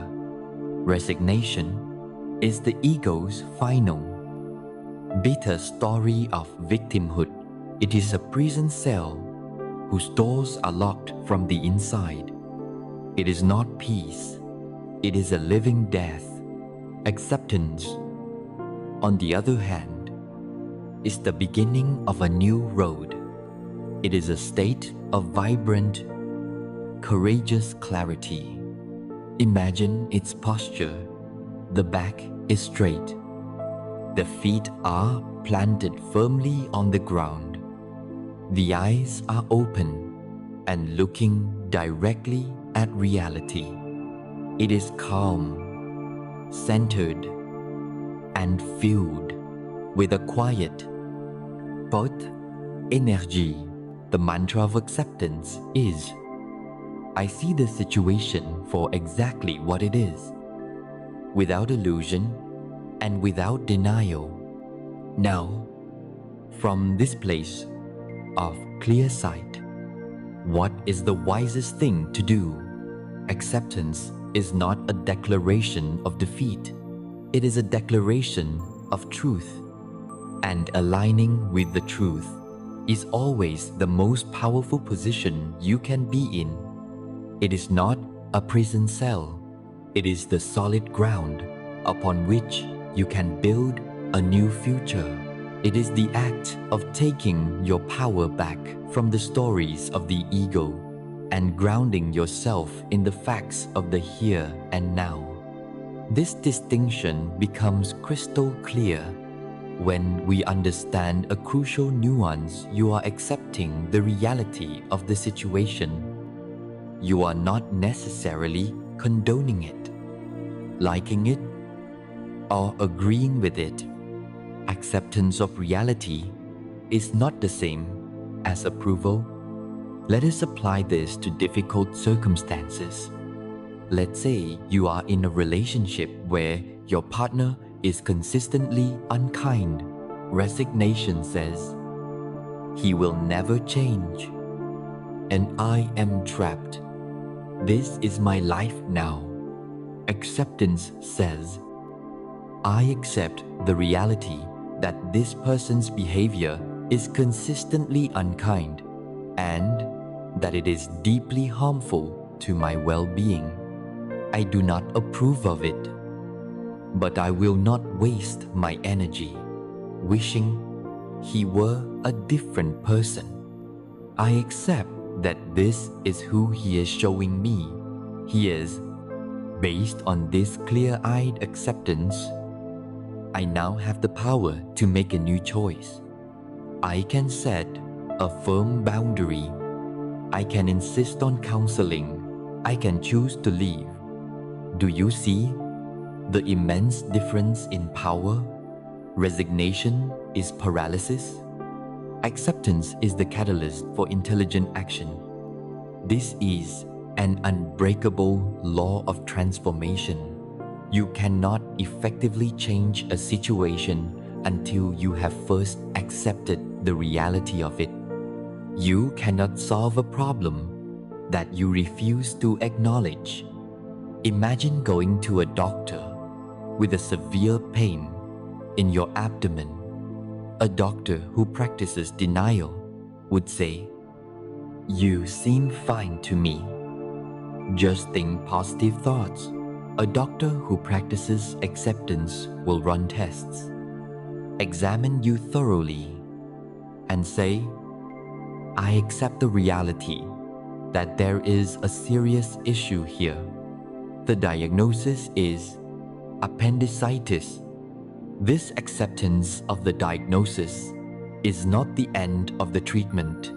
It is the mandatory first step. It is only because the doctor has accepted the reality of the problem that they can now take the effective, life-saving action of performing surgery in our lives. We must learn to be our own wise doctors. We must have the courage to look at our finances, our relationships, our careers, and our own behaviors, and make an honest diagnosis. This is acceptance. It is the clear-eyed assessment of what is that must precede any meaningful change. This entire philosophy is perfectly encapsulated in a piece of wisdom known as the Serenity Prayer. Though it is often used in a religious context, it is, at its heart, a profound and universal algorithm for skillful living. It says, "Grant me the serenity to accept the things I cannot change, the courage to change the things I can, and the wisdom to know the difference." Let us consider the story of a woman who owns a small, beloved independent bookstore. For 20 years, it has been her passion and her life. But a massive online retailer has changed the market completely, and her sales are plummeting. She is facing ruin. Her first response might be non-acceptance. She rages against the internet, blames the soulless corporation, and laments the death of culture, this is the unwinnable war. It is exhausting and achieves nothing. If she shifts into resignation, she will say, "It's over. There's no point in fighting. The world has changed, and I've been left behind." She will sink into despair. Watch her inventory gather dust and eventually lock the doors for the last time, her spirit broken. This is the path of victimhood. But what if she practices acceptance? She takes a deep breath and says, "I accept the reality of this situation. I cannot change the fact that the internet exists. I cannot change the buying habits of the majority of the population. This is a thing I cannot change." This is the first part of the prayer, the serenity to accept. This acceptance is not happy, but it is clear. The fog of her rage and denial lifts. Now, from this clarity, she can ask the second question, "What can I change?" And here, her creativity, freed from the burden of fighting reality, can flourish. I can change the purpose of this space. I can add a coffee shop to make it a community hub. I can host author events and children's story hours. I can create a curated online store that offers a personal touch the megastore can't. I can focus on rare and signed editions. This is the second part of the prayer, the courage to change the things she can. By distinguishing between what was in her control and what was not, she has found the wisdom to pivot, to adapt, and to potentially save her business by transforming it into something new. She succeeded not by fighting reality, but by accepting it and then skillfully working within it. Acceptance, therefore, is the furthest thing from weakness. It is the ultimate strategic advantage. It is the act of conserving your precious energy from unwinnable battles and redirecting it with laser-like focus toward the battles you can actually win. It is the calm, quiet, and supremely powerful act of aligning yourself with the truth. For it is only from the solid ground of truth that any meaningful and lasting change can ever begin. This profound wisdom, this ability to know the difference between what we can and cannot change, does not fall from the sky. It is cultivated by looking honestly at our world, and even more importantly, by looking honestly at the stories we tell ourselves about that world. For our experience of reality is shaped not just by external events, but by the very script we use, consciously or unconsciously, to interpret our entire lives. Having made the crucial distinction between acceptance and resignation, we begin to understand that acceptance is not about becoming passive, but about becoming powerful by aligning with reality. But what is our reality? We tend to think of it as a series of external events that happen to us. But this is only half the picture. Our experience of reality is filtered through, and in many ways, created by the most powerful force in our inner world, the story we tell ourselves about our own life. Deep within each of us, there is a narrator, an inner biographer who is constantly at work, weaving the raw data of our experiences into a coherent narrative. This narrator selects which memories to highlight, which events to frame as pivotal, and which characters to cast as heroes or villains. For many of us, this narrator works unconsciously, stuck on a single draft, often a tragic one, repeating the same chapters of grievance, regret, and victimhood over and over again.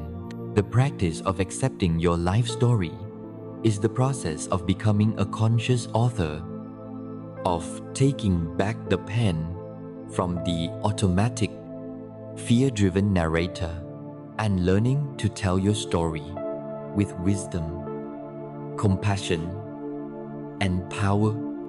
The first step is simply to become aware of your inner narrator, to listen, as if for the first time, to the story it is telling.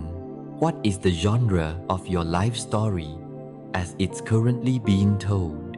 Is it a tragedy full of unfair loss and suffering? Is it a drama of constant struggle and betrayal?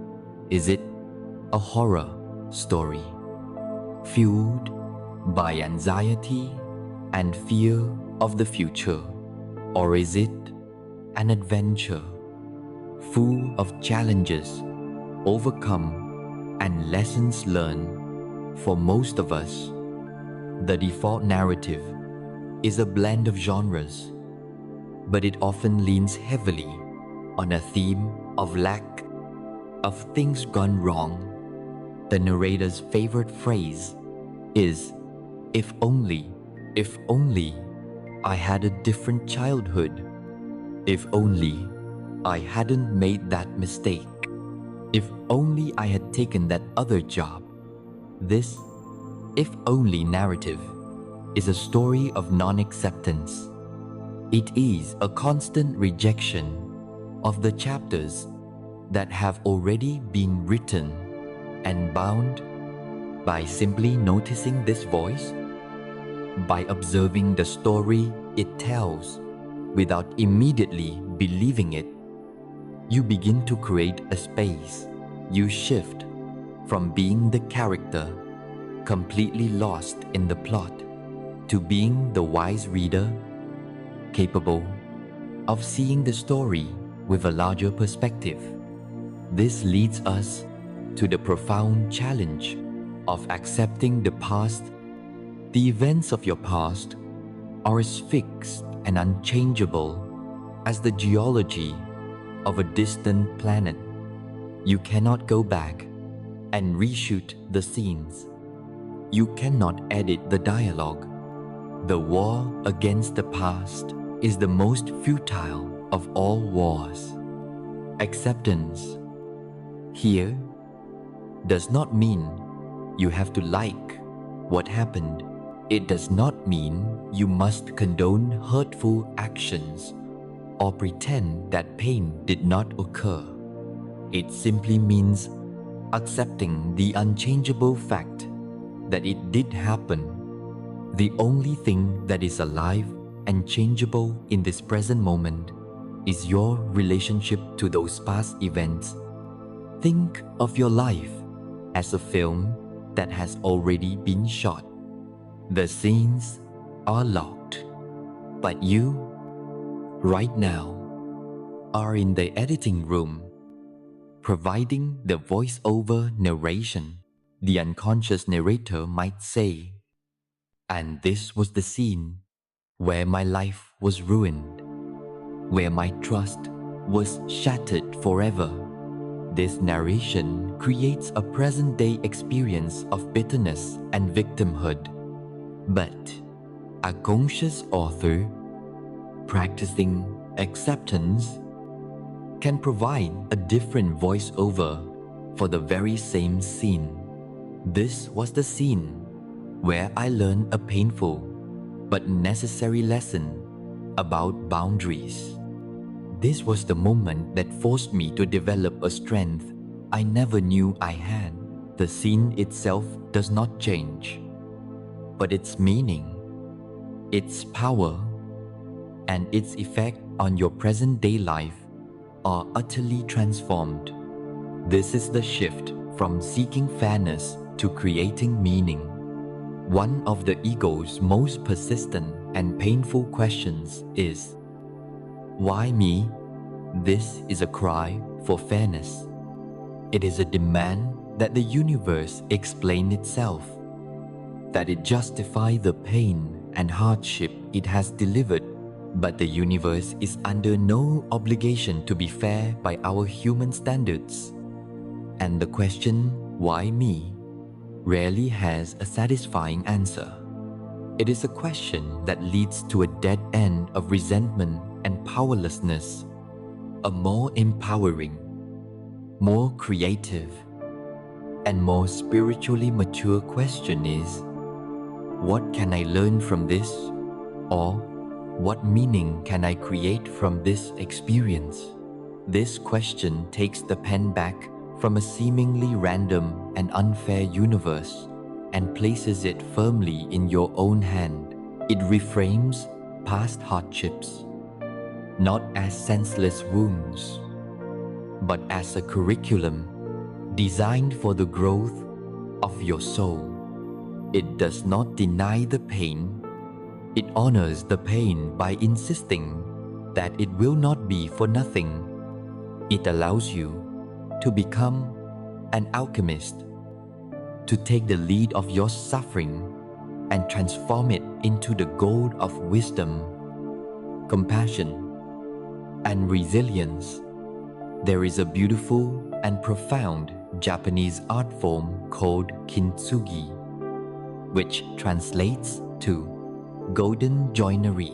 When a cherished piece of pottery, a bowl, a cup, a vase is broken, the kintsugi master does not try to hide the damage. The pieces are not glued back together with a transparent adhesive to create the illusion of perfection. Instead, the master carefully reassembles the piece using a special lacquer mixed with powdered gold, silver, or platinum. As a result, the cracks are not concealed, they are illuminated. They become shimmering veins of gold, a map of the object's history. The philosophy of kintsugi is that the object is more beautiful, more valuable, and more precious because it has been broken. The scars are not seen as flaws, but as a celebrated and integral part of the object's unique story, a testament to its survival. This is the most powerful metaphor for accepting your own life story. We have all been broken. We all have cracks. We have been broken by loss, by failure, by trauma, by our own mistakes, and by the simple, abrasive process of living. Our cultural conditioning tells us to hide these cracks, to be ashamed of them, to present a smooth, unbroken facade to the world. But the path of acceptance invites us to become kintsugi masters of our own souls. It asks us to gather the broken pieces of our story with reverence. It invites us to mend ourselves, not with the glue of denial, but with the gold of self-compassion, wisdom, and acceptance. Our scars, the memory of our failures, the pain of our griefs, are what give us our depth, our character, our unique beauty. To accept your life story is to stop being ashamed of your cracks and to begin seeing them as veins of gold that make you who you are.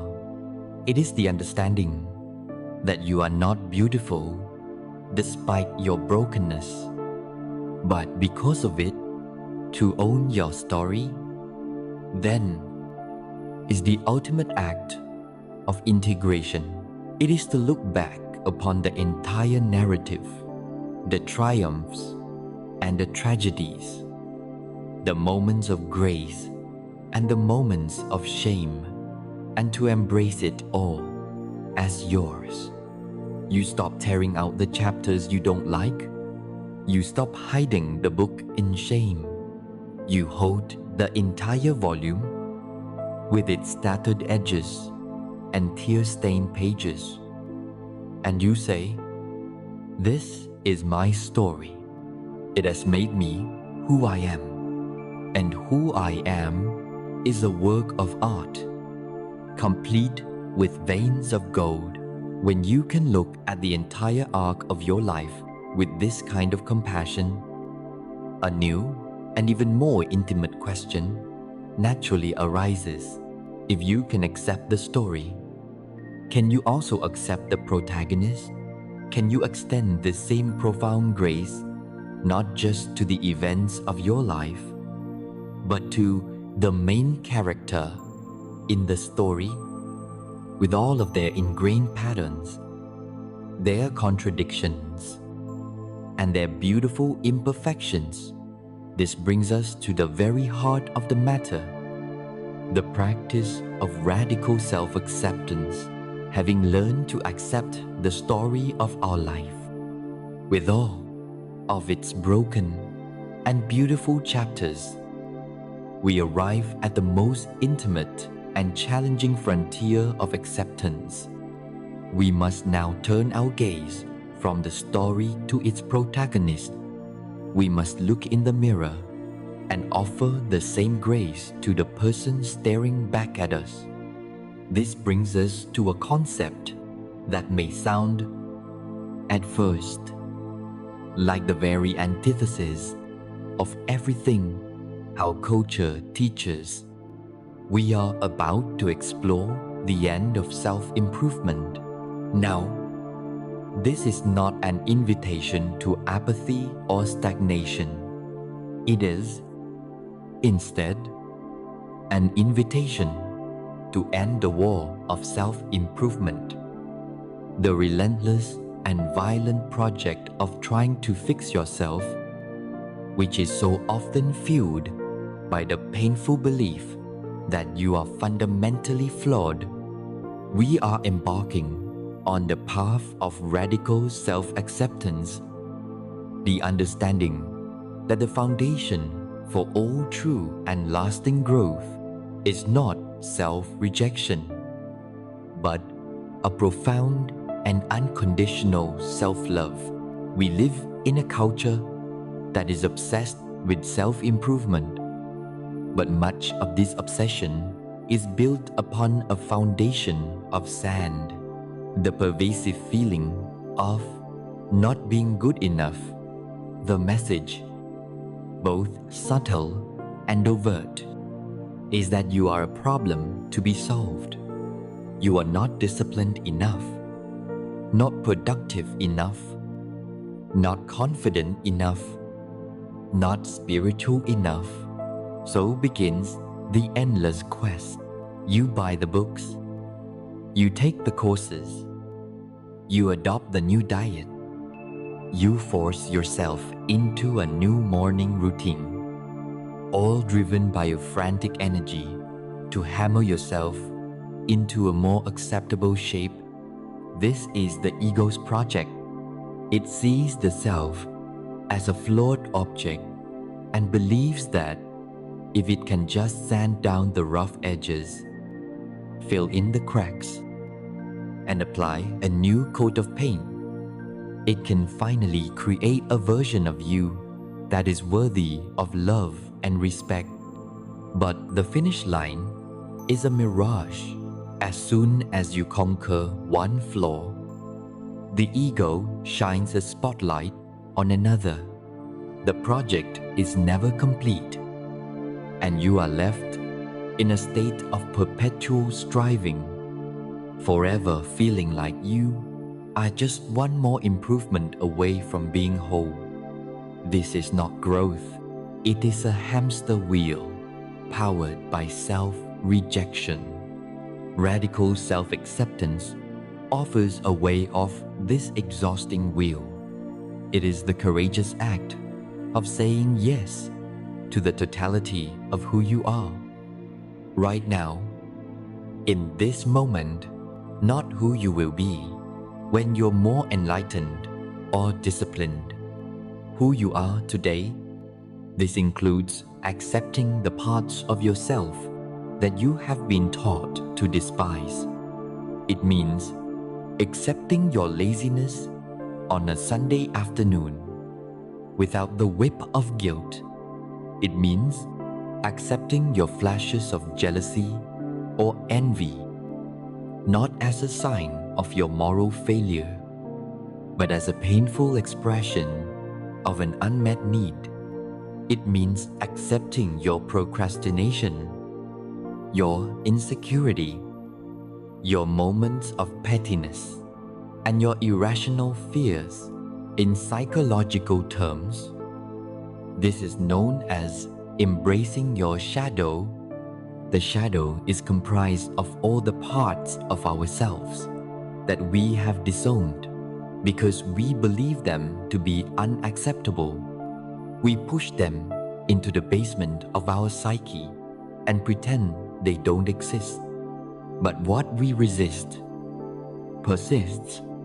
These disowned parts don't go away. They simply run the show from the shadows, sabotaging our efforts and projecting themselves onto others. Radical self-acceptance is the act of turning on the lights in the basement, looking at these shadow aspects without flinching and saying, "You are a part of me, too. I will no longer spend my energy hating you. I will seek to understand you." The primary tool for this courageous work is self-compassion. For many of us, this is a foreign language. Our native tongue is self-criticism. Imagine for a moment that your best friend calls you, deeply upset. They tell you, "I made a huge mistake at work. I feel like such an idiot. I might get fired." What is your instinctive response? You would likely offer comfort, kindness, and perspective. You might say, "You're not an idiot. You're human. And everyone makes mistakes. Let's talk it through. You'll get through this." You offer them your compassion. Now, imagine you make the exact same mistake at work. What does the voice in your head say? For most people, that voice is a merciless tyrant. It says, "You are an idiot. How could you be so stupid? You always mess things up. You're going to get fired. And you deserve it." We speak to ourselves with a level of cruelty we would never dream of directing at another human being, let alone a friend. Self-compassion is the radical act of turning the voice you use with your friend inward. It is offering yourself the same warmth, the same kindness, the same gentle understanding when you are suffering, when you fail, when you feel inadequate. It is treating yourself like someone you genuinely care about. This practice allows us to shift from a state of constant self-criticism to one of gentle self-observation. The inner critic is an adversary. Its goal is to shame you into compliance. Its voice is harsh, generalizing, and absolute. It says, "You are lazy. You are a failure." The inner observer, cultivated through self-acceptance, is a friend. Its goal is to understand you into awareness. Its voice is kind, specific, and curious. The critic screams, "You wasted the entire afternoon doing nothing. You're so pathetic." This leads to shame and paralysis. The compassionate observer says, "I notice a strong pull toward rest this afternoon. I wonder what my body and mind are trying to tell me. Perhaps I'm closer to burnout than I realize." This leads to insight and skillful action. The critic attacks your character. The observer notes your behavior with curiosity. This shift is everything. It changes your entire inner relationship from one of master and slave to one of two friends, working together with kindness and mutual respect. Think of yourself as a garden and your various traits as the plants within it. The path of self-rejection is like being a gardener who hates their garden because it grows weeds. This gardener is constantly in a state of frustration and war. They curse the dandelions. They attack the crabgrass with rage. They douse the entire garden in harsh poisons to eradicate the imperfections. Their experience of gardening is one of anger and endless battle. They can never truly enjoy the beauty of the roses because they are obsessed with the presence of the weeds. This is how most of us treat our inner world. The path of radical self-acceptance is like being a wise gardener.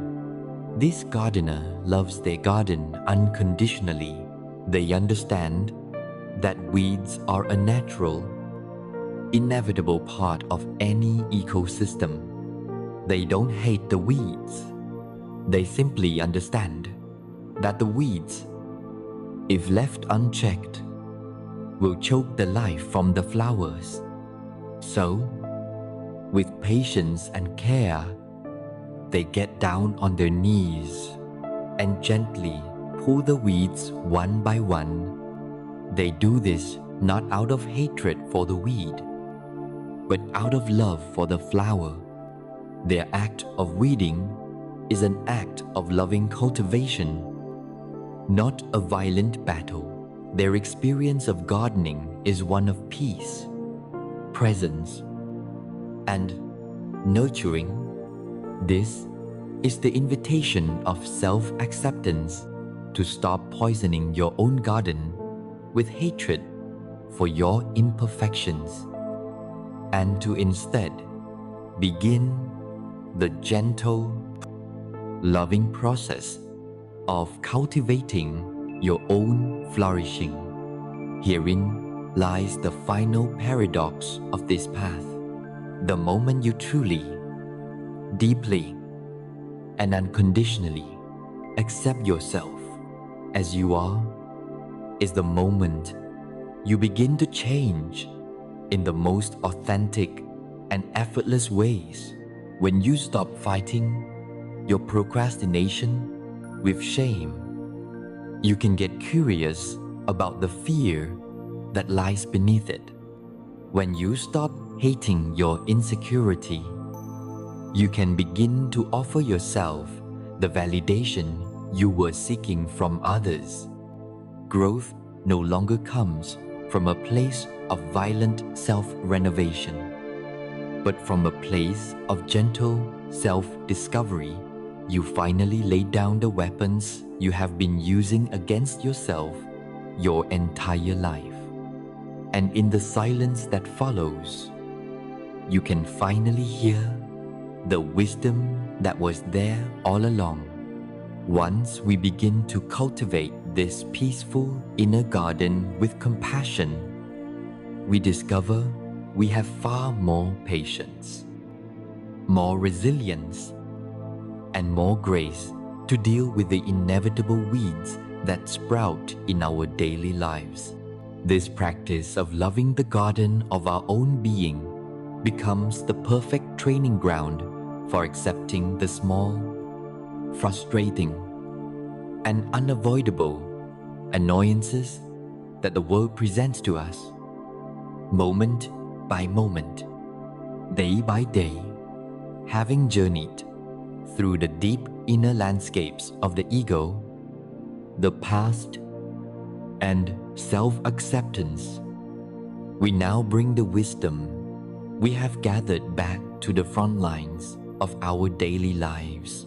For while our greatest transformations are born from these deep inquiries, our moment-to-moment experience of peace is most often won or lost on a much smaller battlefield. This is the battlefield of minor annoyances, daily frustrations, and petty inconveniences. It is the spilled coffee on a clean shirt, the endlessly buffering video, the misplaced keys when you are already late, the slow walker in front of you on a crowded sidewalk.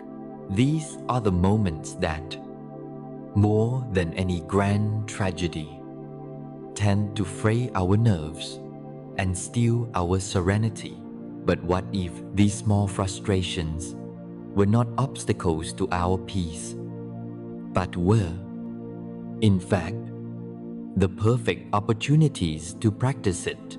What if life's daily irritations were not a bug, but a feature, a custom design, spiritual gymnasium where we can build the muscle of acceptance, one small repetition at a time? The destructive power of these small annoyances lies not in their individual significance, but in their cumulative effect. Rarely does a single event ruin our day. More often, our peace is eroded by a series of tiny, unwinnable moments. It is a death by 1,000 paper cuts. The first paper cut is the alarm that goes off too early. You resist it with a groan, a small act of war. The next is the empty milk carton in the fridge, another slash of irritation. Then the traffic, then the rude email, then the long line at the grocery store. Each one is a tiny cut, a small moment where we declare, this should not be happening. By the time we get home in the evening, we feel irritable, drained, and on edge. Covered in these invisible wounds, we blame our bad mood on the terrible day we've had. But the day itself was neutral. Our suffering came from the 1,000 small wars we chose to wage against the mundane, uncontrollable realities of life. The way to stanch this bleeding, to heal these paper cuts before they happen, is through a simple two-part practice that you can apply in the very instant an annoyance occurs. It is the practice of yes, and the yes is the moment of acceptance. It is a radical, immediate surrender to the reality of the situation. It's not a yes of happiness or approval. It is a yes of acknowledgement. It is a mental nod that says, okay, this is what is happening right now. When the coffee spills, the ego's knee-jerk reaction is, no, this can't be happening. This is a disaster. This is the first paper cut. The practice of acceptance interrupts this with a calm, internal, yes, the coffee has spilled. In that single moment of non-resistance, you have prevented the war from even beginning. You have accepted reality. The and is the second part of the practice. It is where you reclaim your power and choose your response. Yes, the coffee has spilled, and I can take a deep breath before I clean it up. Yes, I am stuck in a long line, and I can use these few minutes to notice my surroundings or simply do nothing. Yes, my Wi-Fi is lagging, and I can take this opportunity to stretch my body. The yes accepts the situation. The and empowers you within it. It moves you instantly from the role of a passive victim of circumstance to the role of a conscious creator of your response. Complementing this practice is a powerful mental tool for recalibrating your perspective. It is the practice of lowering the stakes. The ego has a tendency to behave like a melodramatic actor, turning every minor inconvenience into a full-blown crisis. A traffic jam is not just a delay, it is a personal affront, a cosmic injustice designed specifically to ruin your day. When you find yourself caught in the grip of such a reaction, ask yourself a simple series of questions. In the grand scheme of my life, how much will this matter in 5 years? Will I even remember this in 5 months? Will it have any bearing on my life in 5 days? Will it matter in 5 hours? The answer: for 99% of our daily annoyances is a resounding no. This simple inquiry acts like a pinprick to the ego's inflated balloon of self-importance. It instantly shrinks the problem down to its actual, insignificant size. It reminds you that most of what you are fighting against with such ferocity is utterly meaningless in the larger context of your life. This doesn't mean you become callous or careless, but that you learn to allocate your precious emotional energy only to the things that truly matter, reserving it for the 5-year problems, not the 5-minute problems.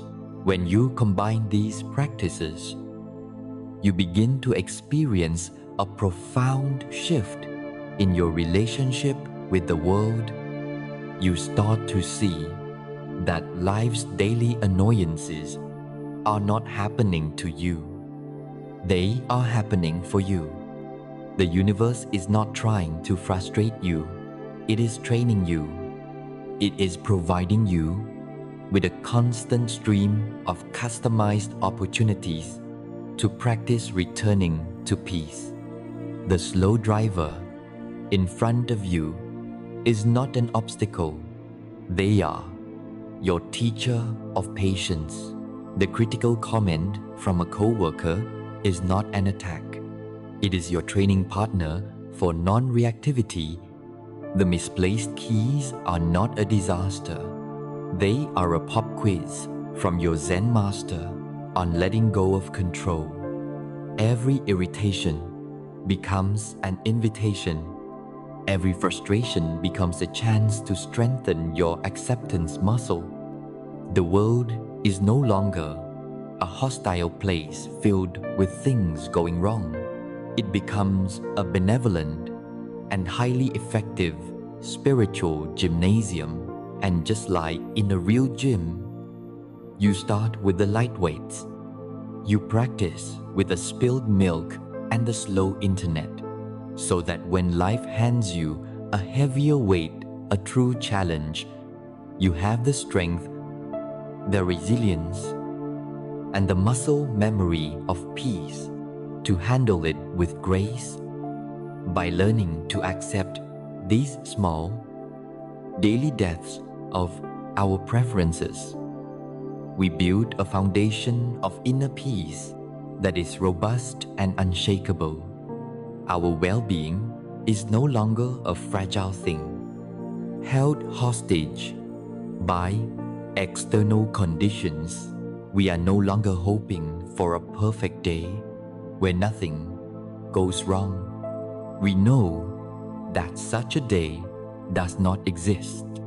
Instead, we cultivate a perfect state of mind that can handle an imperfect day with equanimity.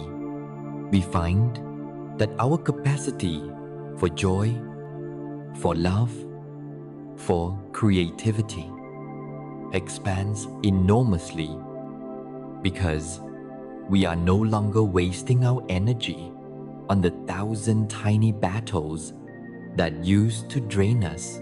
The peace we sought by trying to control the world finally arrives when we learn to control the only thing we ever could, our own response.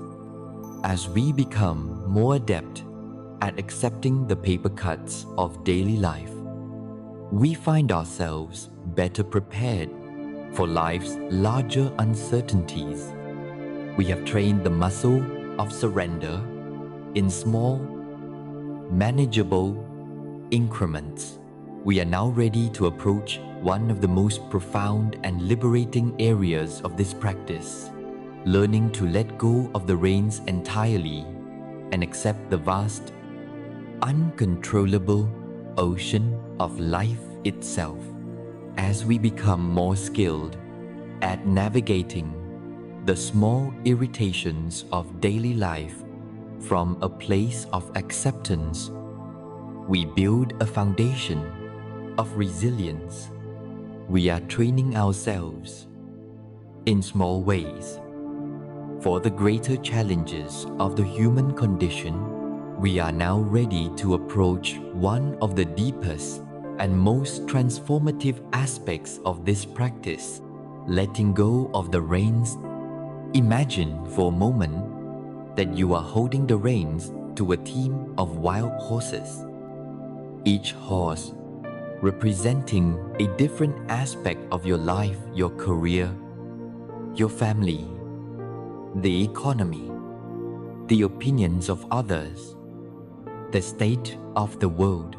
Our deepest instinct, ingrained by millions of years of evolution, is to hold on tight, to pull, to steer, to try and force every horse to run in perfect formation in the exact direction we have planned. We believe this white-knuckled grip is what keeps us safe, what makes us effective. But the truth is, most of these horses are not ours to control.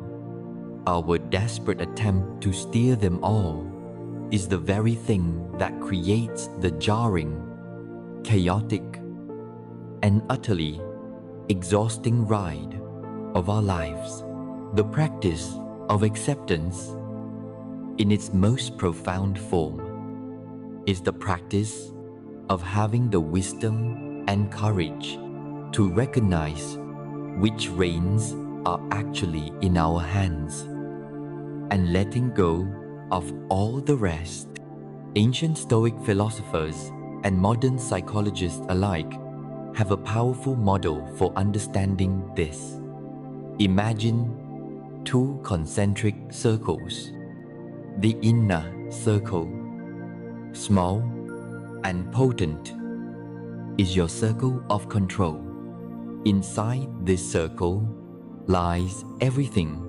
You have direct and absolute power over what is in this circle.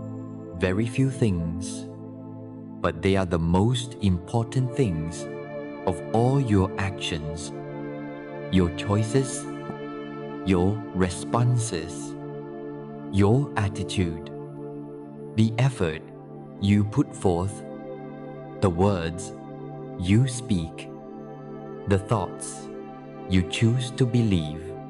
This is the domain of your true sovereignty. Now, imagine a much larger circle surrounding this one. This is your circle of concern. This circle contains everything else. It contains the weather, the past, the future, the global economy, political events, and, most significantly, other people. You cannot control what other people think, what they feel, what they say, or what they do.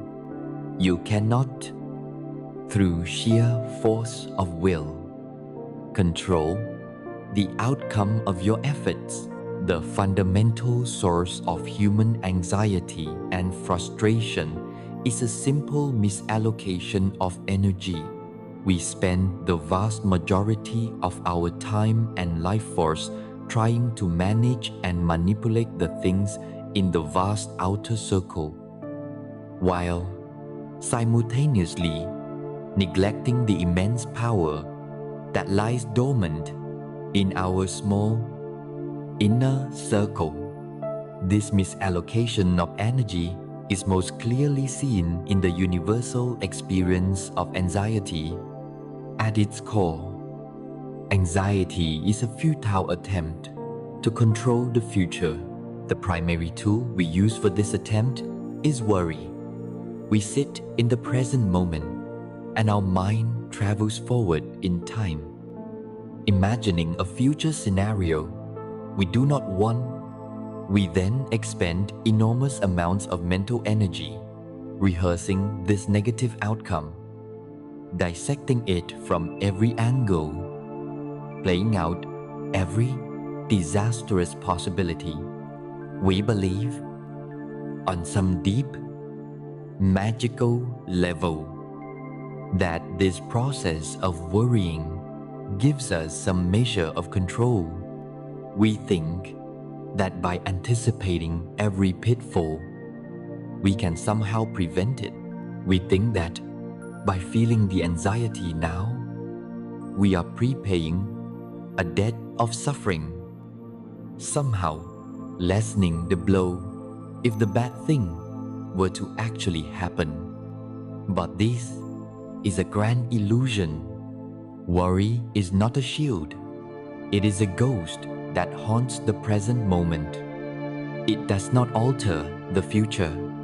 It only contaminates the now with a future that may never exist. It is the friction created by our mind trying to control a dimension that is, by its very definition, uncontrollable. It is like trying to grab hold of smoke. The more desperately you grasp, the more it eludes you, leaving only the frustrating scent of your own wasted effort. If we are to let go of the impossible task of controlling outcomes, what are we left with? The alternative to control is not chaos or apathy. The alternative to control is trust. This is not a blind, passive faith that the universe will always give you what you want. It is a much more robust and active trust. It is trust in yourself. It is the deep and abiding confidence that you have the resilience, the creativity, the courage, and the inner resources to handle whatever life brings your way. It is a shift from trusting the path to trusting your feet. When you trust your feet, you are no longer terrified of the path being rocky or steep, because you know you can navigate it. When you trust in your ability to handle failure, you are free to take creative risks. When you trust in your ability to survive heartbreak, you are free to love fully. When you trust in your ability to meet any challenge with presence, you can finally let go of the exhausting need to plan for every single contingency. This self-trust is the key that unlocks the prison of control. There is a timeless metaphor that beautifully illustrates this principle. Imagine a master sailor at the helm of a sailboat on the vast open ocean.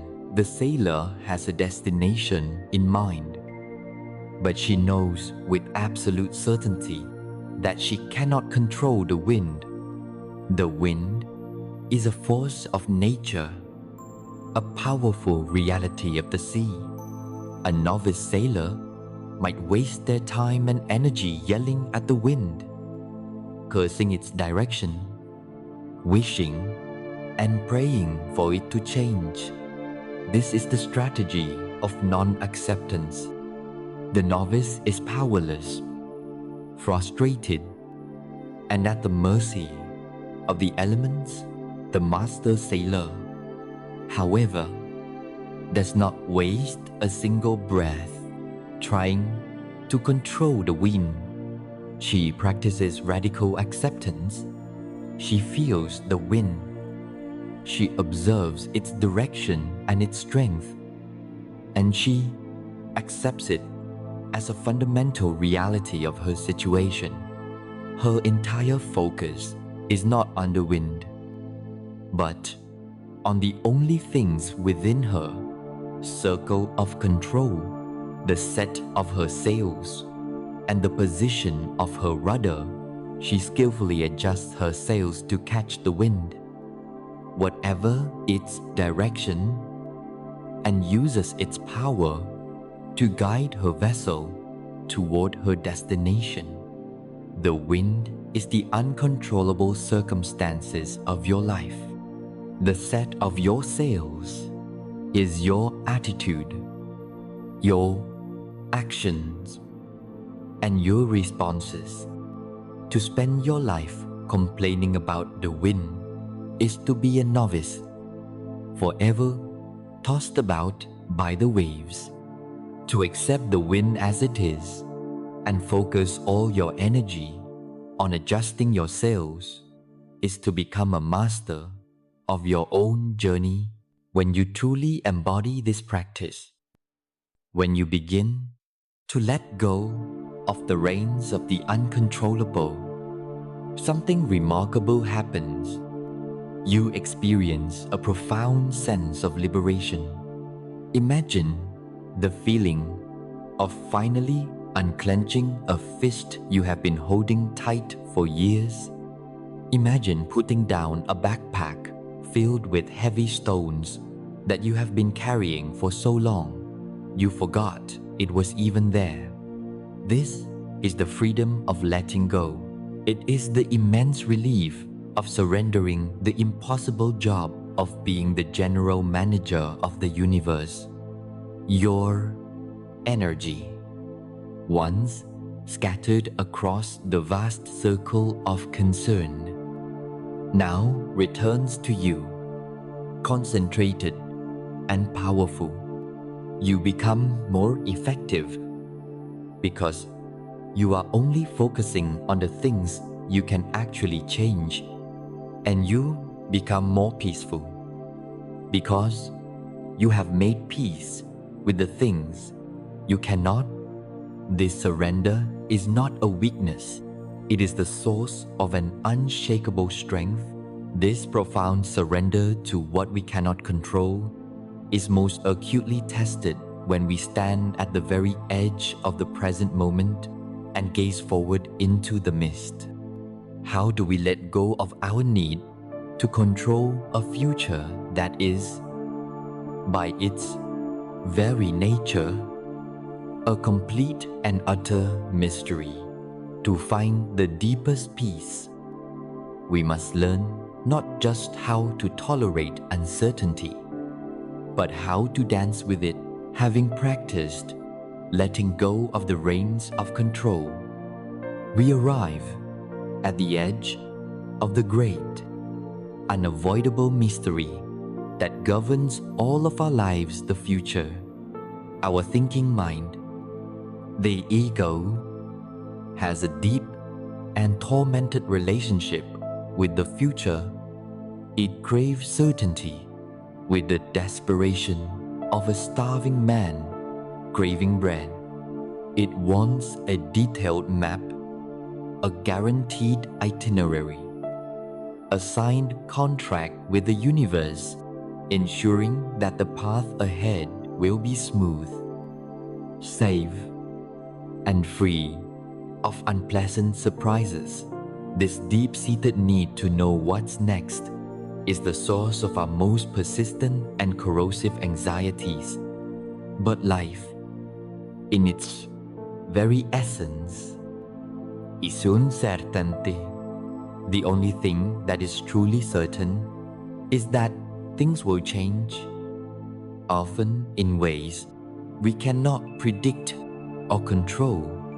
To demand certainty from an uncertain universe is the definition of a futile struggle. It is like standing on the seashore and commanding the tides to stop. The spiritual path does not offer us a better map. Instead, it teaches us how to walk without one, how to find our footing in the fog. It invites us to stop fighting with uncertainty and instead learn to dance with it. For most of us, our dance with uncertainty is clumsy and fearful. We treat the unknown as an adversary. We brace ourselves against it. We try to outwit it with meticulous planning, and we exhaust ourselves by playing out every possible negative scenario. Believing this is a form of preparation, this entire strategy is built on a flawed premise: the belief that safety is found in external circumstances. We have been taught that security comes from a stable career, a healthy bank account, a predictable relationship, a solid 5-year plan. We work tirelessly to construct these fortresses of certainty around ourselves, hoping they will protect us from the unpredictable storms of life. But every one of these external structures is, by its nature, impermanent. Jobs can be lost. Markets can crash. Relationships can end. And the most well-thought-out plans can be rendered obsolete in an instant. To place our sense of safety in these transient external forms is to build our house upon the shifting sands. The practice of acceptance invites us to engage in a radical relocation of our sense of safety. It is a journey from seeking external security to cultivating internal security. True, unshakable safety is not a condition of your life. It is a condition of your soul. It is not found in having a predictable future. It is found in trusting your ability to handle an unpredictable one. It is the deep, yet embodied confidence that says, whatever happens, I will be able to meet it. If I succeed, I will handle it with grace. If I fail, I will handle it with resilience. If my heart is broken, I will handle it with compassion. If I am faced with joy, I will handle it with gratitude. This internal fortress is the only one that can never be breached by the storms of life. When your safety is located within your own being, your relationship with the future is utterly transformed. The unknown is no longer a threat to your well-being, because your well-being is no longer dependent on a specific outcome. You can finally unclench your fists and allow life to unfold, trusting not that the path will be easy, but that your own 2 feet are strong enough to walk any path. With this inner security as your foundation, you can begin to consciously change your posture toward the future, shifting from a stance of fear to one of curiosity. Fear and curiosity are 2 different responses to the same stimulus, the unknown. Fear looks at the blank canvas of the future and asks the contracted, anxious question, what if the worst happens? What if I fail? What if I get hurt? This line of questioning leads to paralysis and dread. It is an attempt to solve a problem that does not yet exist. Curiosity looks at the very same blank canvas and asks an open, expansive, and adventurous question. I wonder what will happen next. I wonder what this experience is here to teach me. I wonder what beauty and strength might emerge from this. This is not a naive denial of potential difficulties. It is a conscious choice to approach the mystery of life, not as a problem to be solved, but as an adventure to be lived. You can practice this shift in your daily life when you notice the familiar tightening of anxiety, the fearful "what if" thoughts starting to loop in your mind. You can gently interrupt them. You can say, "Thank you for trying to protect me, mind, but I'm choosing to be curious right now." And then you can softly introduce the new question, "I wonder." This simple act can change your entire energetic state from one of braced for impact contraction to one of open, receptive exploration. The most powerful illustration of this principle is the art of the tightrope walker. Imagine a man stepping onto a thin rope stretched high above a vast canyon. His goal is to walk to the platform on the other side. If he fixates his attention on the destination, he will become overwhelmed. His mind will be flooded with the sheer distance he has to travel, the dangers of the wind, the dizzying height, the catastrophic possibility of a fall.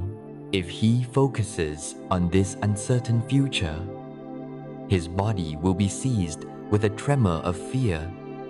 His balance will be lost, and he will surely perish. His secret to navigating this ultimate uncertainty is radical presence. His entire world, his entire universe of awareness must contract to the space of a single step. He is not thinking about the 100th step, or the 50th, or even the second. His mind Body and spirit are completely unified in the feeling of the rope beneath the sole of his foot right now, in the subtle shifts of his weight, in the gentle adjustments of his balance pole. His past and future cease to exist. There is only the eternal now of this one, perfect, mindful step, and then the next, and then the next. He crosses the entire canyon by forgetting about the canyon and focusing only on the step. We are all tightrope walkers. We are all making our way across the great, uncertain canyon of our lives. Our anxiety comes from staring at the distant platform, at a future we cannot possibly know or control. The practice of acceptance teaches us to be like the tightrope walker, to bring our attention back from the terrifying expanse of the unknown and focus it entirely on the one thing we can control, the step we are taking right now. How are you taking this step? Are you taking it with kindness, with integrity, with courage, with presence? If you take care of the quality of your present step, the future will take care of itself. This is the ultimate antidote to worry. You cannot live in the future, but you can live fully in the now. And a series of well-lived nows will inevitably create a well-lived life. Learning to dance with uncertainty, then, is not about predicting the future. It is about falling in love with the present. It is about finding your stability, not in the promise of a predictable path, but in your own capacity to walk any path with awareness and grace. It is the profound surrender to the beautiful, terrifying, and sacred mystery of not knowing. This dance with the great, abstract unknown prepares us for its smaller, more personal expressions. How do we react when the fog of the future finally clears and solidifies into a specific outcome that we did not want? What do we do when our most heartfelt efforts, despite our best intentions, result in what the world labels as failure, or when our authentic actions are met with the sharp and painful sting of criticism? We must now learn to accept not just the abstract mystery of what might be, but the concrete and often unwelcome reality of what is. As we learn to dance with the great abstract mystery of the future, we find ourselves becoming more resilient, more at ease with not knowing, but uncertainty eventually gives way to certainty. The future arrives, the dice are cast, and an outcome solidifies into reality. And sometimes that outcome is not what we hope for. Sometimes, despite our best efforts and most heartfelt intentions, we are met with what our culture has labeled with two of its most fearsome words: failure and criticism. For the ego, these are not just experiences, they are death sentences. They are a direct and brutal assault on its most cherished stories of being competent, successful, capable, and liked.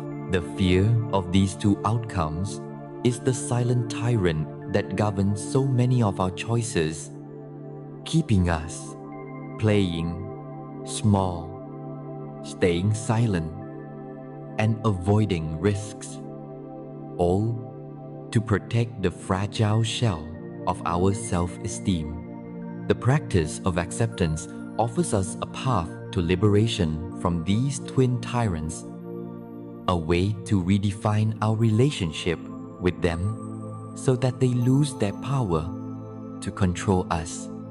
Let us first dismantle the monolith of failure in the neutral, objective language of the universe. There is no such thing as failure.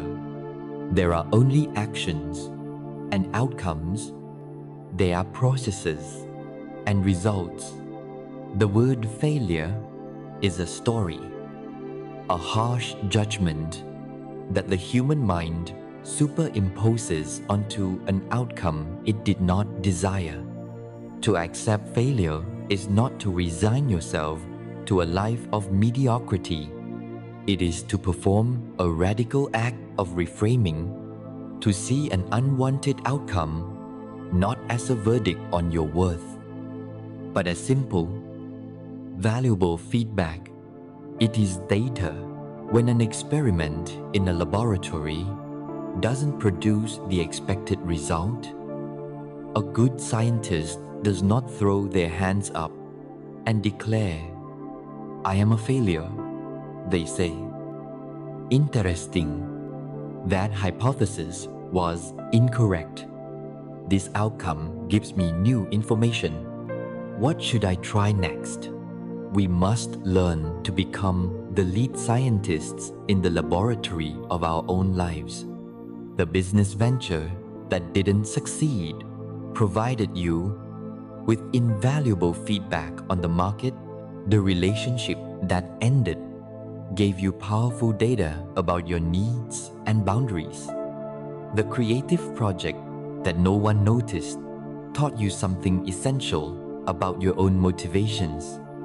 When you can see failure as feedback, the shame evaporates, and in its place is the clear-eyed curiosity of a learner.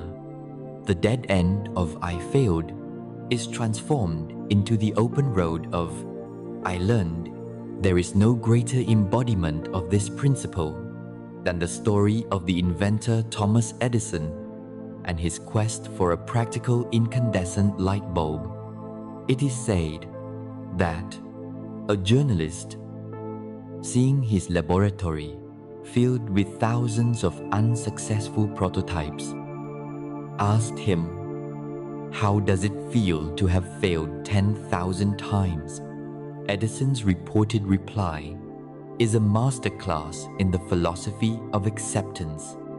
He said, "I have not failed. I've just found 10,000 ways that won't work." This was not just a clever turn of phrase. It was a complete redefinition of failure. Each burnt-out filament was not a mark against his worth. It was a necessary step on the path to success. It was a data point that eliminated one possibility, bringing him one crucial step closer to the one that would finally work. He understood that so-called failure was not the opposite of success. It was an integral, non-negotiable part of the process of success. He wasn't failing, he was learning. He wasn't being defeated, he was gathering information. If we could adopt even a fraction of this mindset, our fear of trying new things would dissolve, and our lives would open up to a new vista of experimentation and growth. The same reframing can be applied to failure's dreaded cousin, criticism. When we are criticized, our ego's immediate instinct is to declare war. It raises its defensive shields, prepares its counter-arguments, and assesses the source of the attack. But acceptance offers a different strategy. It invites us to treat criticism not as an attack, but as information. When criticism comes your way, the practice is to pause before you react. First, you can look at the data as if you were a detective examining evidence. Is there a kernel of truth in it? Sometimes, criticism is a gift. It is a mirror held up by another person, showing us a blind spot we were unable to see in ourselves. A wise person learns to say thank you for this kind of difficult feedback. At other times, the criticism is not a clear mirror, but a distorted funhouse mirror that reflects the critic's own fears, prejudices, and insecurities. It has very little to do with you. The skill cultivated by acceptance is the ability to calmly gaze at the reflection, dispassionately assess what part of it is accurate information about you and what part is simply information about the person holding the mirror, and then discard what is not useful without taking it on as a personal wound. This leads to a subtle but life-altering shift in the language we use with ourselves. It is the shift from declarations of identity to descriptions of events. When you have an unwanted outcome, the voice of the ego says, "I am a failure." This is a statement of being. It fuses your entire identity with the negative result. The voice of acceptance says, "I experienced a failure," or "My project failed." This is a description of an event in time. It creates a space between you and the outcome. It acknowledges what happened without letting it define who you are. Similarly, when criticized, the ego says, "I am worthless," or "I am incompetent." Acceptance says, "My work was criticized." The first is a life sentence. The second is a simple fact, learning to narrate your life with the language of events rather than the language of identity-defining judgments is a profound practice of inner freedom. All of this, the ability to reframe failure as feedback and criticism as information, is only possible if it rests upon one unshakable foundation, a core sense of self-worth that is unconditional. As long as your sense of value as a person is tied to external outcomes, you will live in a state of perpetual fear. If your self-worth is dependent on success, you will be terrified of failure. If it is dependent on praise, you will be devastated by criticism. You are essentially handing the keys to your well-being over to the unpredictable and uncontrollable world of other people's opinions and life's outcomes. It is a recipe for lifelong anxiety. The deepest work of acceptance is to cultivate a sense of worth that is internal, inherent, and non-negotiable. It is the unwavering inner knowledge that your value as a human being is not on the table. It is not up for debate. It does not rise with your victories or fall with your defeats. It simply is. It is your birthright. When you are anchored in this unconditional self-worth, the world loses its power to wound you so deeply. Failure becomes an interesting experiment. Criticism becomes potentially useful data. Neither can touch the core of who you are, because who you are is no longer contingent on what you do or what others think of you. By learning to accept these once feared outcomes, we are not growing a thicker skin. We are cultivating a softer, more open heart that is no longer so fragile and easily bruised. We are liberated from the tyranny of needing things to go a certain way. We can finally bring our true, authentic selves to the world, willing to take risks, to speak our truth, to create freely, because we are no longer terrified of the results. This inner liberation inevitably begins to transform our relationships with others. When we are not constantly seeking approval or defending against judgment, we can interact with people from a place of wholeness, not of neediness. This allows us to approach one of life's most challenging and rewarding arenas with a newfound sense of peace, the art of accepting the beautiful, flawed, and imperfect nature of our connections with one another. As we learn to release ourselves from the tyranny of external outcomes, from the fear of failure and criticism, a new spaciousness begins to dawn within us. We are no longer living in a state of constant defense or neediness. This inner shift inevitably radiates outward, transforming the most important and often most challenging territory of our lives, our relationships. We seek connection with the same primal urgency that we seek food and water. Yet so often, these very connections become our greatest source of suffering. We enter them with a heart full of hope, only to find ourselves entangled in cycles of disappointment, conflict, and misunderstanding. The source of this suffering is rarely a lack of love. It is a lack of acceptance.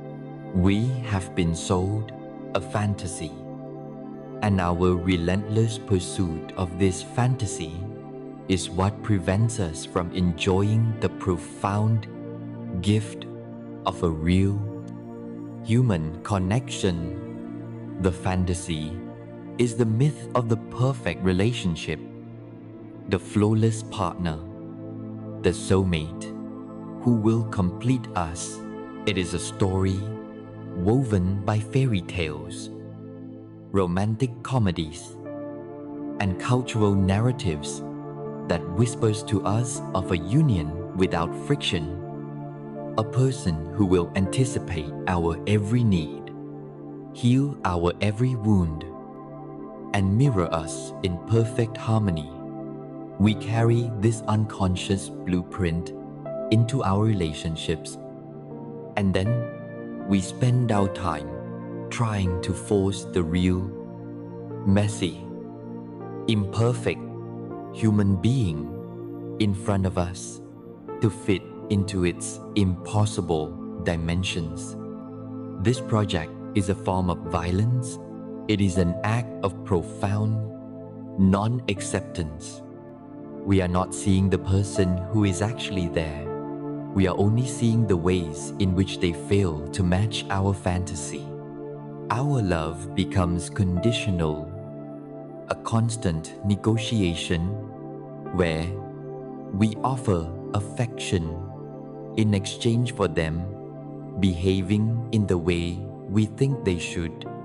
This is not a path to intimacy. It is a path to perpetual frustration for both people involved. The practice of acceptance in relationships begins with courageously dismantling this fantasy and embracing a more beautiful and profound truth. People do not come to us as a la carte menus from which we can pick and choose our favorite trait. Every individual is a complete, pre-packaged, and indivisible whole. Their greatest strengths are often inextricably bound to their most annoying flaws. The partner whose adventurous, spontaneous spirit you adore might also be the person who is forgetful about paying bills on time. The friend whose meticulous, reliable nature makes them so trustworthy might also be the person whose rigidity sometimes drives you crazy. You cannot have the brilliant, creative artist without their occasional bouts of chaotic moodiness. You cannot have the deeply sensitive empath without their tendency to be easily overwhelmed. To love someone is to accept the entire package.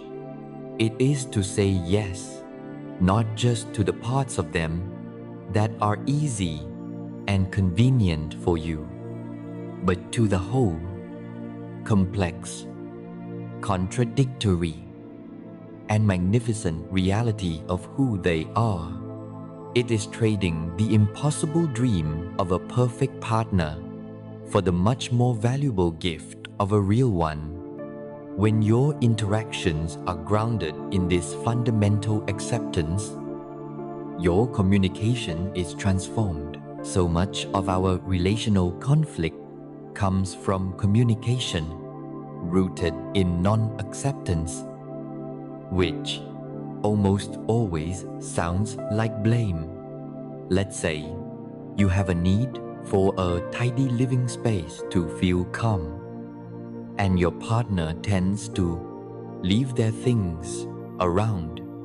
Communication from non-acceptance sounds like this: "Why are you always so messy? You never clean up after yourself. It's like you don't even respect me or this home." This is not a request. It is an attack on their character. It immediately forces the other person into a defensive crouch, and the conversation devolves into a fight about who is right and who is wrong, with no resolution. Now, consider communication from a place of acceptance. It sounds like this: "I know that tidiness isn't as important to you as it is to me, and I accept that about you. At the same time, I'm noticing that for me to feel peaceful and relaxed at home, I really need our shared space to be clearer. Would you be willing to work with me on finding a solution?" Do you feel the monumental shift in energy? The first approach is a battle. The second is a collaboration. By accepting the reality of the other person's nature without judgment, you create a safe space where real solutions can be found and needs can be met without anyone having to be the villain. It is here that we must address a common fear. Does accepting another person mean we must tolerate harmful or unacceptable behavior? Absolutely not. In fact, healthy, effective boundaries can only be set from a place of acceptance. Boundaries that are set from a place of anger and non-acceptance are usually just reactive explosions. They are born of the frustrated wish that the other person would be different. "I can't believe you did that again. I've had it. Get out." This is a demand, a punishment.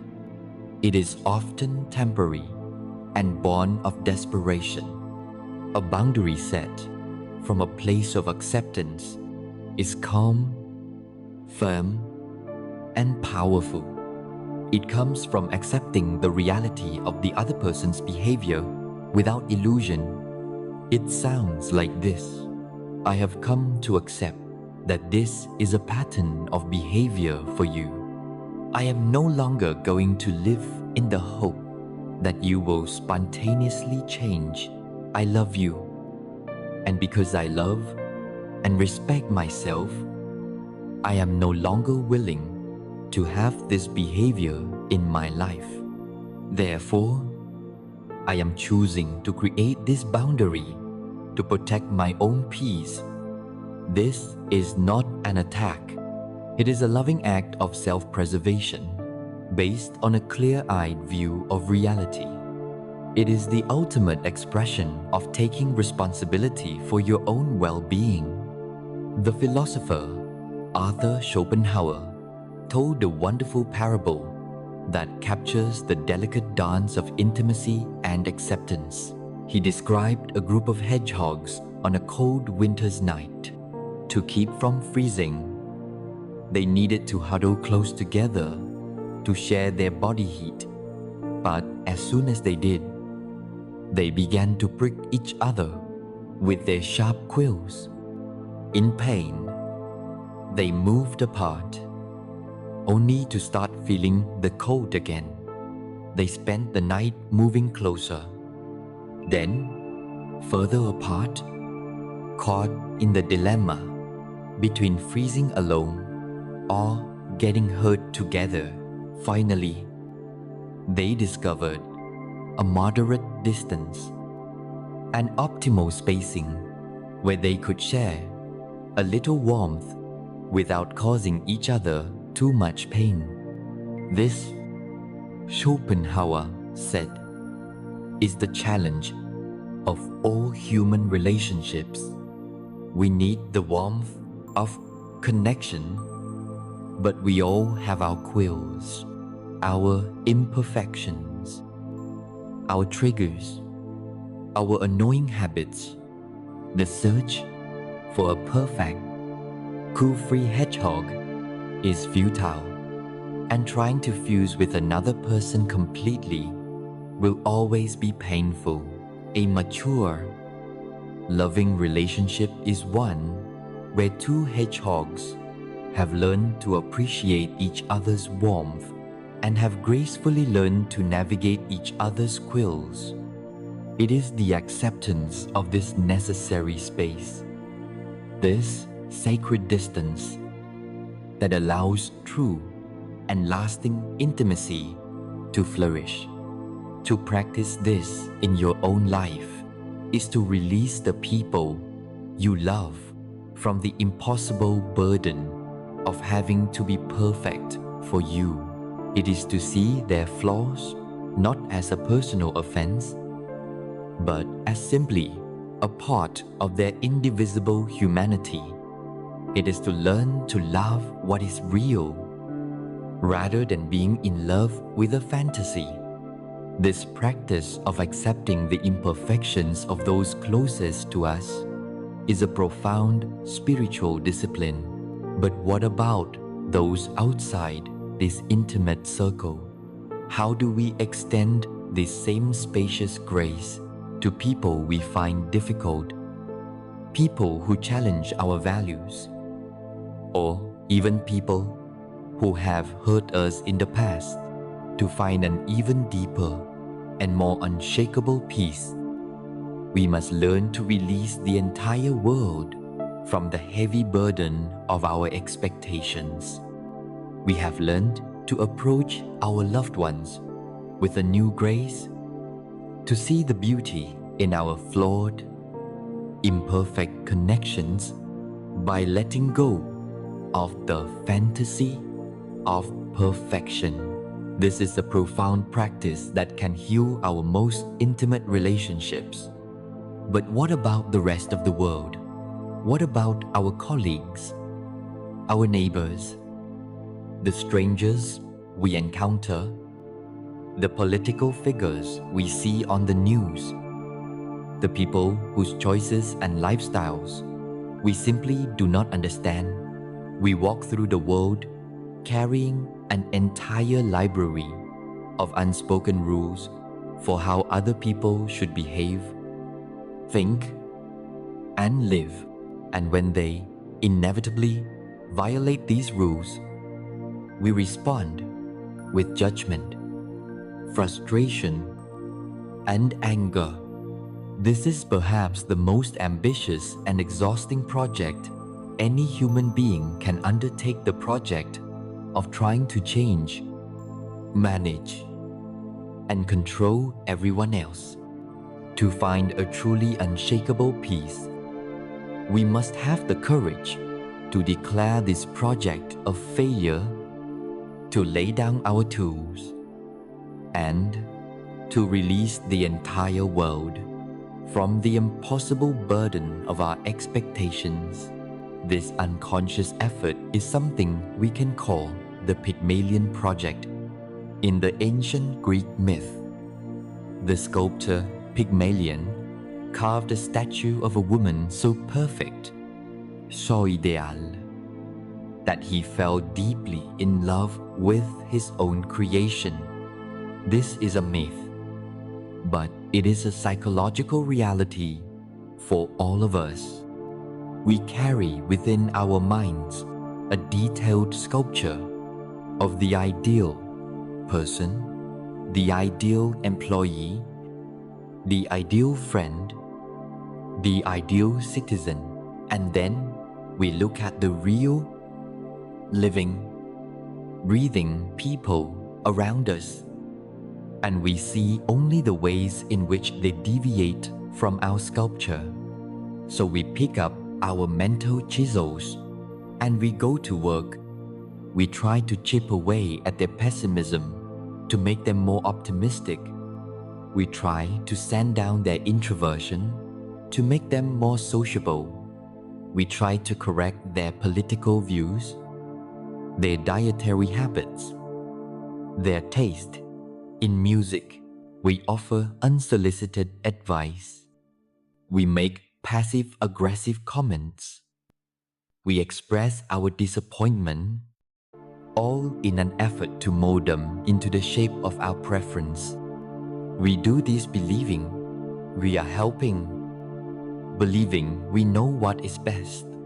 But at its core, this is an act of control, a subtle form of violence that says who you are in your natural state is not good enough. You must become more like my idea of you, and it is a project that is doomed to fail, creating nothing but friction and resentment. The primary tool of the Pygmalion Project is judgment. Every time you judge another person, you are engaging in an act of non-acceptance. The thought, "he is so lazy," is a mental argument with reality that says he should be more industrious. The thought, "she is too emotional," is a protest that says she should be more rational. Each judgment creates a sense of separation, a subtle feeling of superiority that feeds the ego, but it comes at the immense cost of your own inner peace. To live in a state of constant judgment is to walk through the world with a pointing finger, forever cataloging the flaws and failings of others. It is a posture of opposition, and it is exhausting. It turns the rich and varied tapestry of humanity into a collection of problems to be solved. Acceptance is the act of dropping the pointing finger. It is the willingness to let others be as they are, to allow them the same right to their own journey, their own flaws, and their own path that you are learning to grant yourself. Here we must, once again, make the vital distinction between acceptance and approval. Accepting people as they are does not mean you must condone, agree with, or tolerate harmful behavior. In fact, it is the opposite. It is about seeing people with such radical clarity that you can make truly wise decisions about how to engage with them. Let's say you have a relative who consistently makes hurtful, prejudiced comments.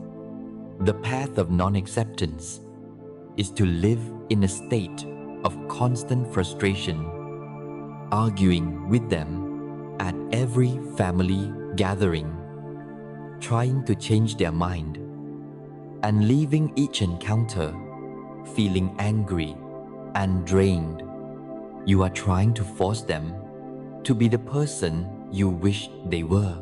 The path of acceptance is to say, I accept the reality that this person holds these views and is likely to express them. I do not approve of these views, but I accept that they are a part of who this person is. From this place of clear-eyed acceptance, you are now empowered. You can choose not to engage in those topics. You can choose to limit your time with them. You can calmly state your own values without needing them to agree. You are no longer trying to change the unchangeable. You are managing your own energy and protecting your own peace based on the facts, not on a fantasy. This leads to the ultimate shift in perspective, the final locus of your power. You cannot control what other people do. You cannot control what they say. You cannot control what they think.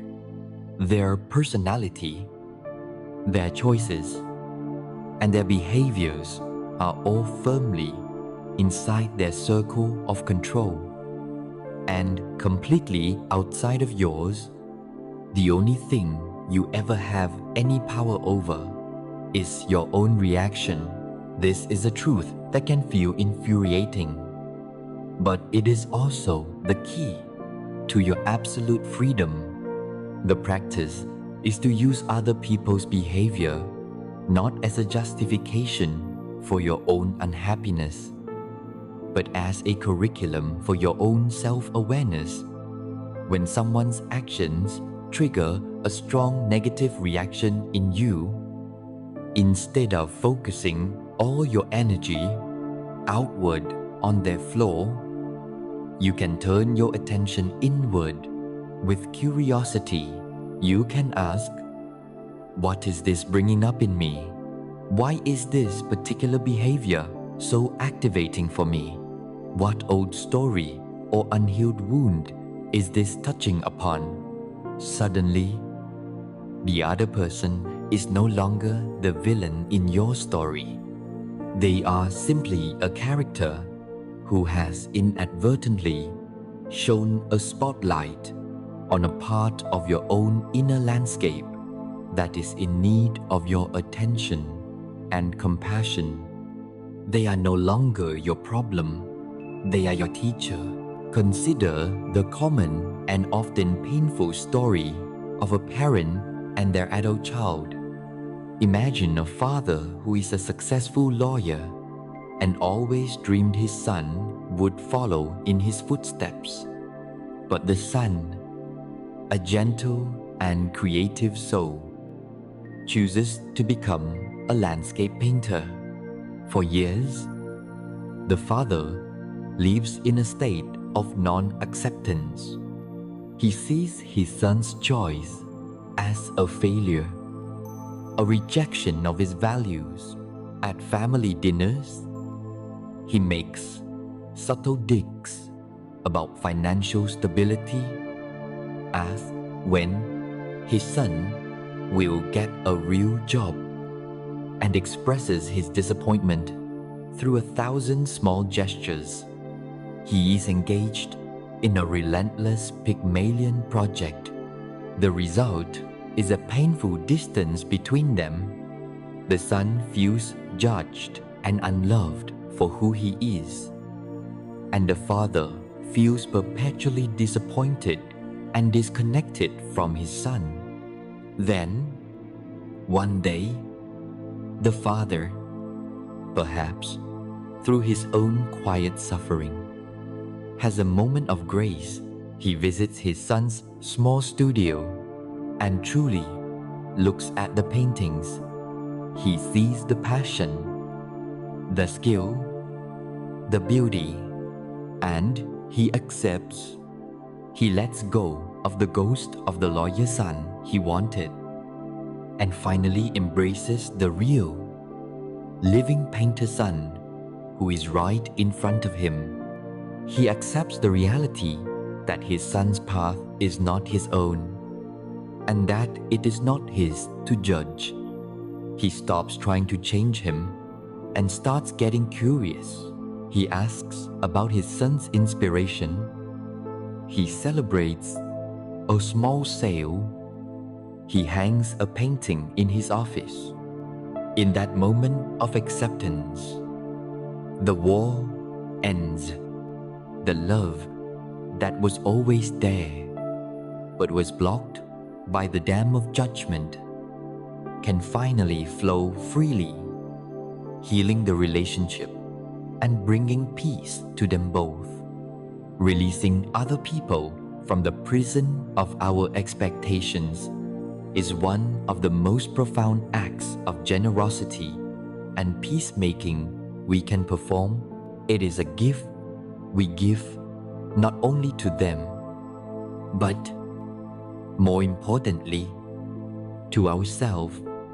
It is the deep relief of finally laying down the heavy, useless sculptor's chisel and learning to simply appreciate the vast and varied gallery of human beings, each one a unique work of art. This acceptance of others, in all their frustrating and wonderful complexity, is a great mountain to climb. But there is a mountain range that lies even beyond it.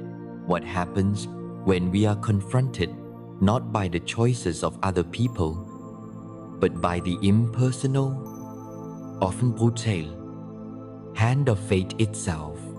How do we practice acceptance when faced with life's most profound and painful events, with sudden illness, with tragic loss, with the great unavoidable hardships of the human condition? We have climbed the foothills of acceptance, learning to make peace with our minds, our stories, and the imperfect people who share our lives. We now stand at the base of the great mountain, the most formidable and sacred challenge of all. We must now turn our attention to the great, unfixable realities of the human condition. What happens when acceptance is not about a delayed flight or a critical comment, but about a life-altering illness? What happens when it's not about a failed project, but about the final, irreversible loss of a person you love? What is the role of acceptance in the face of profound hardship, tragedy, and the deepest sorrows the heart can know? It is here, in the crucible of life's greatest difficulties, that acceptance reveals itself not as a passive psychological technique, but as an act of supreme spiritual courage. In Buddhist philosophy, there is a powerful teaching about two arrows. The first arrow is the actual, painful event itself. It is the diagnosis from the doctor. It is the phone call in the middle of the night. It is the empty chair at the dinner table. This first arrow is, to a large extent, an unavoidable part of life. To live and to love is to be vulnerable to loss and pain. There is no spiritual practice that can make you entirely immune to the strike of this first arrow. But the teaching says that our suffering is rarely caused by the first arrow alone. Most of our agony comes from the second arrow, which we shoot into ourselves immediately after the first one has struck. The second arrow is our resistance to the pain. It is the thought, this should not be happening. It is the rage against the unfairness of the universe. It is the endless, tormenting loop of what ifs and if onlys. The first arrow causes clean pain. The second arrow causes suffering. Acceptance is the practice of learning not to shoot the second arrow. It is the courageous willingness to feel the clean pain of the first arrow without amplifying it with the poison of our resistance. This is especially true in the experience of grief. Grief is the natural, healthy, and holy response of the heart to loss. It is the pain of the first arrow, and its expression is love itself. The tears we cry are a testament to the depth of our connection, but so often we obstruct this clean, natural process with the second arrow of non-acceptance. We get stuck in anger, blaming the doctors, the world, or God. We get lost in bargaining, replaying scenarios where a different action might have led to a different outcome. We torture ourselves with guilt. This is not grief. This is complicated suffering. It is the mind's frantic war against a reality that has already happened. True acceptance is what creates the space for authentic grieving to occur. It is the moment of surrender when we can finally whisper, "This has happened, they are gone, and my heart is broken." In that moment of accepting the stark reality, the dam breaks. The clean tears of the first arrow can finally flow. Acceptance does not take the pain of loss away, nor should it. What it does is create the sacred space where the pain can be felt, honored, and, over a long and gentle time, integrated into the fabric of our lives. When tragedy strikes, the human mind instinctively cries out with a single, tormented question: why? Why, my child? Why this disease? Why did this have to happen? We believe that if we could just find a reason, an explanation, then the pain would be bearable. But for many of life's greatest hardships, there are no satisfying answers. The universe does not operate on a system of fairness that is intelligible to the human mind. To remain stuck in the question of why is to remain in a state of perpetual protest against an indifferent cosmos. It is a question that leads only to bitterness and despair. The practice of acceptance, when faced with the unanswerable, is to gently let go of the need for an explanation and instead to ask a more creative and life-affirming question: what now? Or, given this, how can I live This shifts the focus from the unchangeable past to the open potential of the present. It is the path of creating meaning where no inherent reason can be found. It asks, how can I honor the person I lost by the way I live my life from this day forward? What can this devastating experience teach me about compassion, about strength, about the preciousness of this brief and fragile life?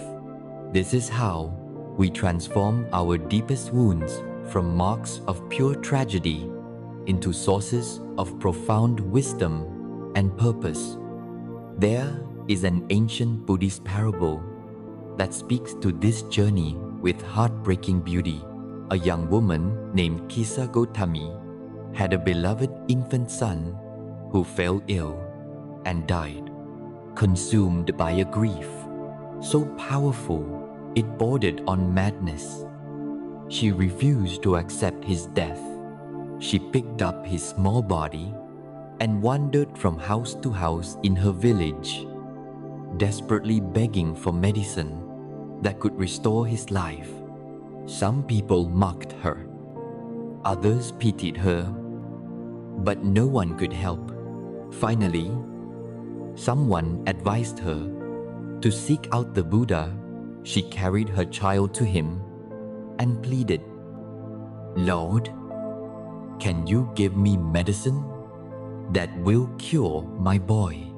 The Buddha looked at her with infinite compassion and said, "I can, but to make the medicine, I require a single mustard seed." Kisa Gotami's heart soared with hope. "I will get it for you, Lord," she said, "but there is one condition." The Buddha added, "You must bring the mustard seed from a house where no one has ever died." Eagerly, she began her quest. She went to the first house and asked, "Have you a mustard seed for the Buddha's medicine?" "Of course," the woman there replied.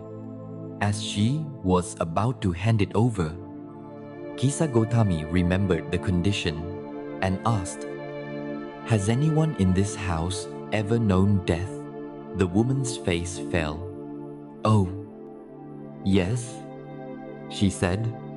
"My father died here just last year." Kisa Gotami went to the next house, and the next, and the next. The story was the same everywhere.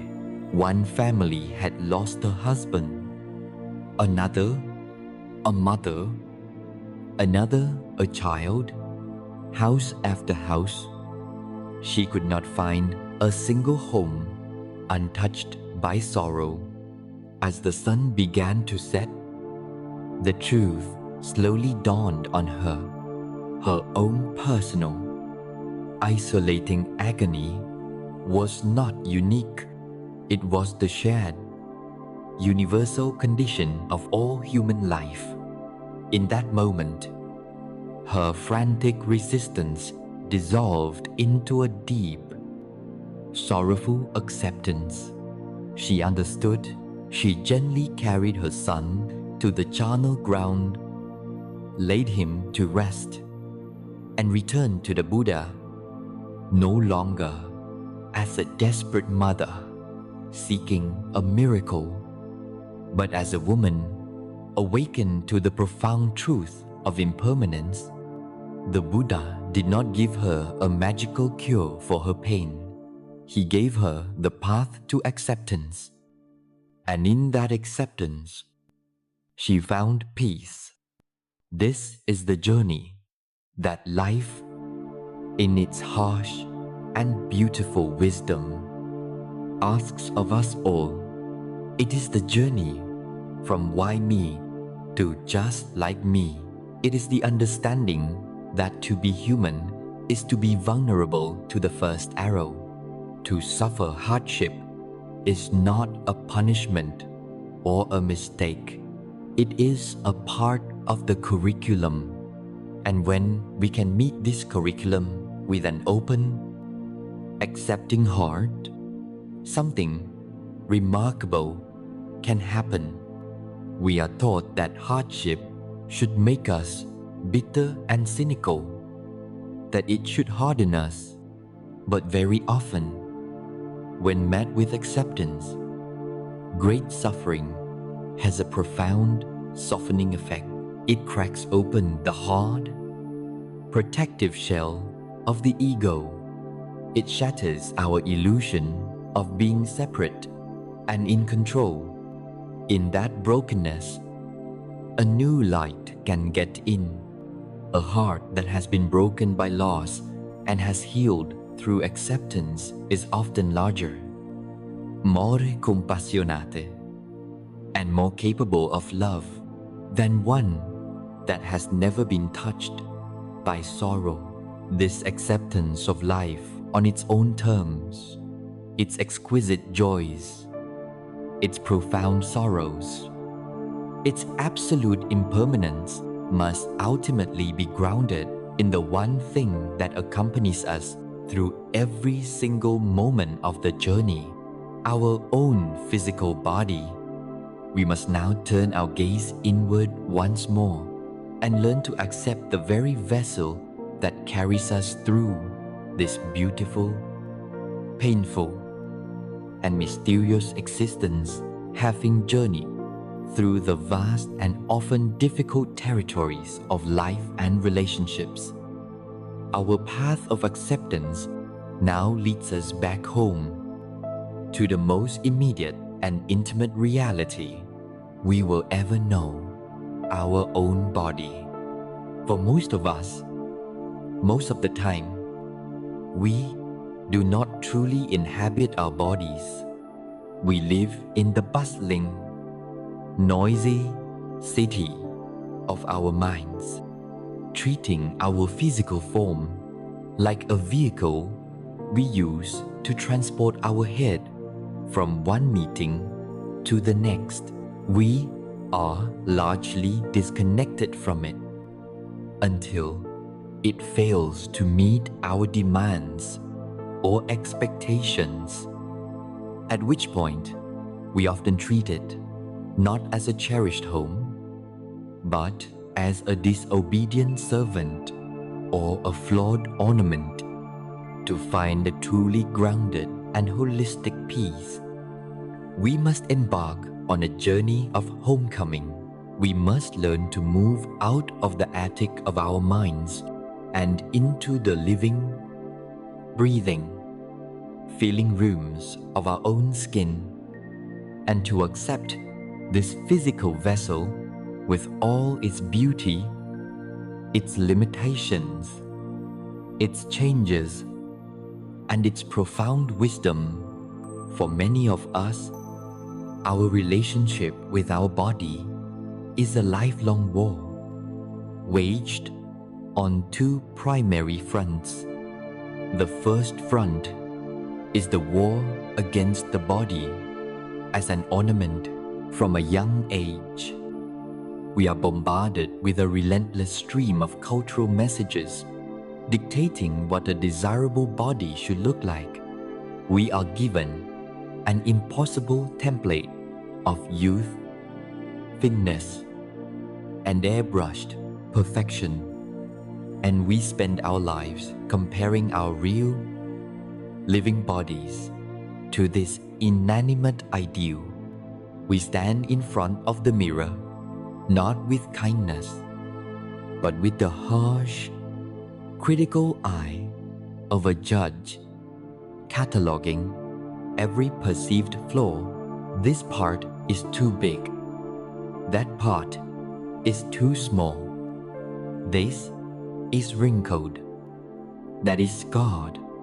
This constant judgment is a form of violence, a perpetual state of non-acceptance that breeds shame, anxiety, and a deep sense of alienation from our own physical self. We treat our bodies not as a source of strength and pleasure, but as a public relations problem to be managed. The second front is the war against the body as an adversary. When our body experiences pain or succumbs to illness or simply expresses its natural need for rest through fatigue, our instinct is often to get angry at it. We feel betrayed. How could my body let me down like this? We ask, as if it were a separate entity with malicious intent. We ignore its subtle signals, pushing through exhaustion with caffeine and adrenaline. We resent its aches and pains, treating them as an inconvenient obstacle to our productivity. We wage war against its natural processes, fighting a battle against the one ally we are guaranteed to have from our first breath to our last. The practice of acceptance invites us to declare a ceasefire on both fronts. It asks us to begin listening to our body, not as a problem to be solved, but as a source of profound, non-verbal intelligence. Your body is communicating with you constantly, not with words, but with the rich and nuanced language of sensation. The tightness in your shoulders as you sit at your desk is not just a muscular issue. It is your body speaking to you about the stress you are carrying. The persistent, low-level fatigue you feel is not just an inconvenience. It is a clear and urgent message asking for deeper rest and nourishment. The fluttering in your stomach before a difficult conversation is your body's intuitive wisdom signaling you to proceed with presence and care. Your practice is to learn this new language. It is to pause throughout your day and ask, what am I feeling in my body right now? It is to meet these sensations not with immediate judgment or an attempt to fix them, but with gentle curiosity. This is the path to becoming an ally to your body, to moving from a relationship of conflict to one of deep and respectful partnership. Nowhere is this partnership more tested than in our relationship with the process of aging. Our culture treats aging as a disease, a failure of the will, something to be fought, hidden, and denied at all costs. This creates a state of perpetual war against a natural and universal process. Acceptance of aging is not about letting yourself go. It is about gracefully letting go of the person you once were in order to fully embrace the person you are becoming. It is about learning to reframe the story. Those lines around your eyes are not flaws. They are the roadmap of a life filled with laughter. The silver in your hair is not a sign of decay. It is a crown of wisdom earned through experience. It is about shifting your focus from the body's external appearance to its internal sensation and incredible function. Instead of judging the shape of your legs, you can feel a surge of gratitude for their ability to carry you on a walk through the woods. Instead of lamenting your slowing metabolism, you can appreciate the wisdom that comes with a calmer, more measured pace of life. Accepting aging is a process that involves a gentle grieving for the loss of youth, while simultaneously opening your arms to welcome the unique gifts of maturity, perspective, and a hard-won sense of self. The most powerful way to cultivate this new relationship is through the active practice of gratitude. It is to consciously shift your attention from all the ways you believe your body is failing you to all the miraculous ways it is serving you in every moment. You can do this right now. Bring your awareness to your feet, and without judgment, simply thank them for the stability they provide, for all the thousands of miles they have walked you through this life. Bring your attention to your lungs and feel a wave of gratitude for the gift of this next breath and the one after that, each one an effortless miracle that sustains your existence.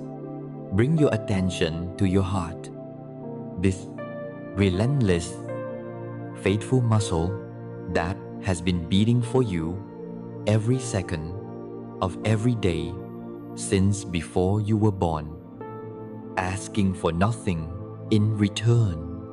By consciously directing appreciation to your body, you begin to heal the long-standing rift. You start to see it not as a source of trouble, but as the most loyal and hard-working companion you will ever have. Think of your body as a beloved, classic car that has been with you for your entire life's journey. It may not be the newest, fastest, or shiniest model on the road. It has certainly picked up some dents along the way, scars from old injuries, the wear and tear of time. Its engine has a few quirks that you've come to know well. You could, of course, spend your time lamenting that it's not a brand new sports car. You could curse every scratch and get frustrated by its limitations.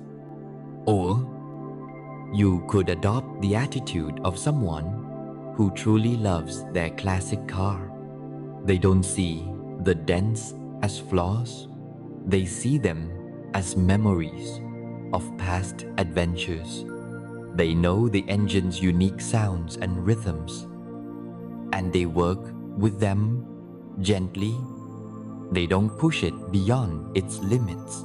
They provide it with the best fuel. They take it for regular tune-ups, and they treat it with a deep, abiding respect and affection, not because it is perfect, but because it is a faithful friend that has carried them through everything.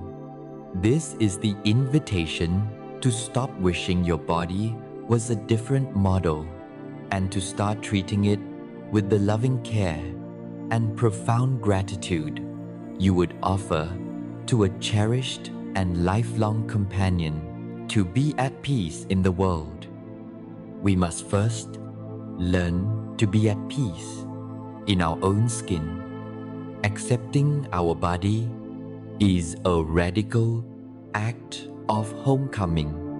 It is the choice to finally and fully inhabit the only home we will ever truly have. And this acceptance of our own physical form, this breathing, aching, aging, and miraculous vessel is our most intimate practice with a universal and unavoidable truth.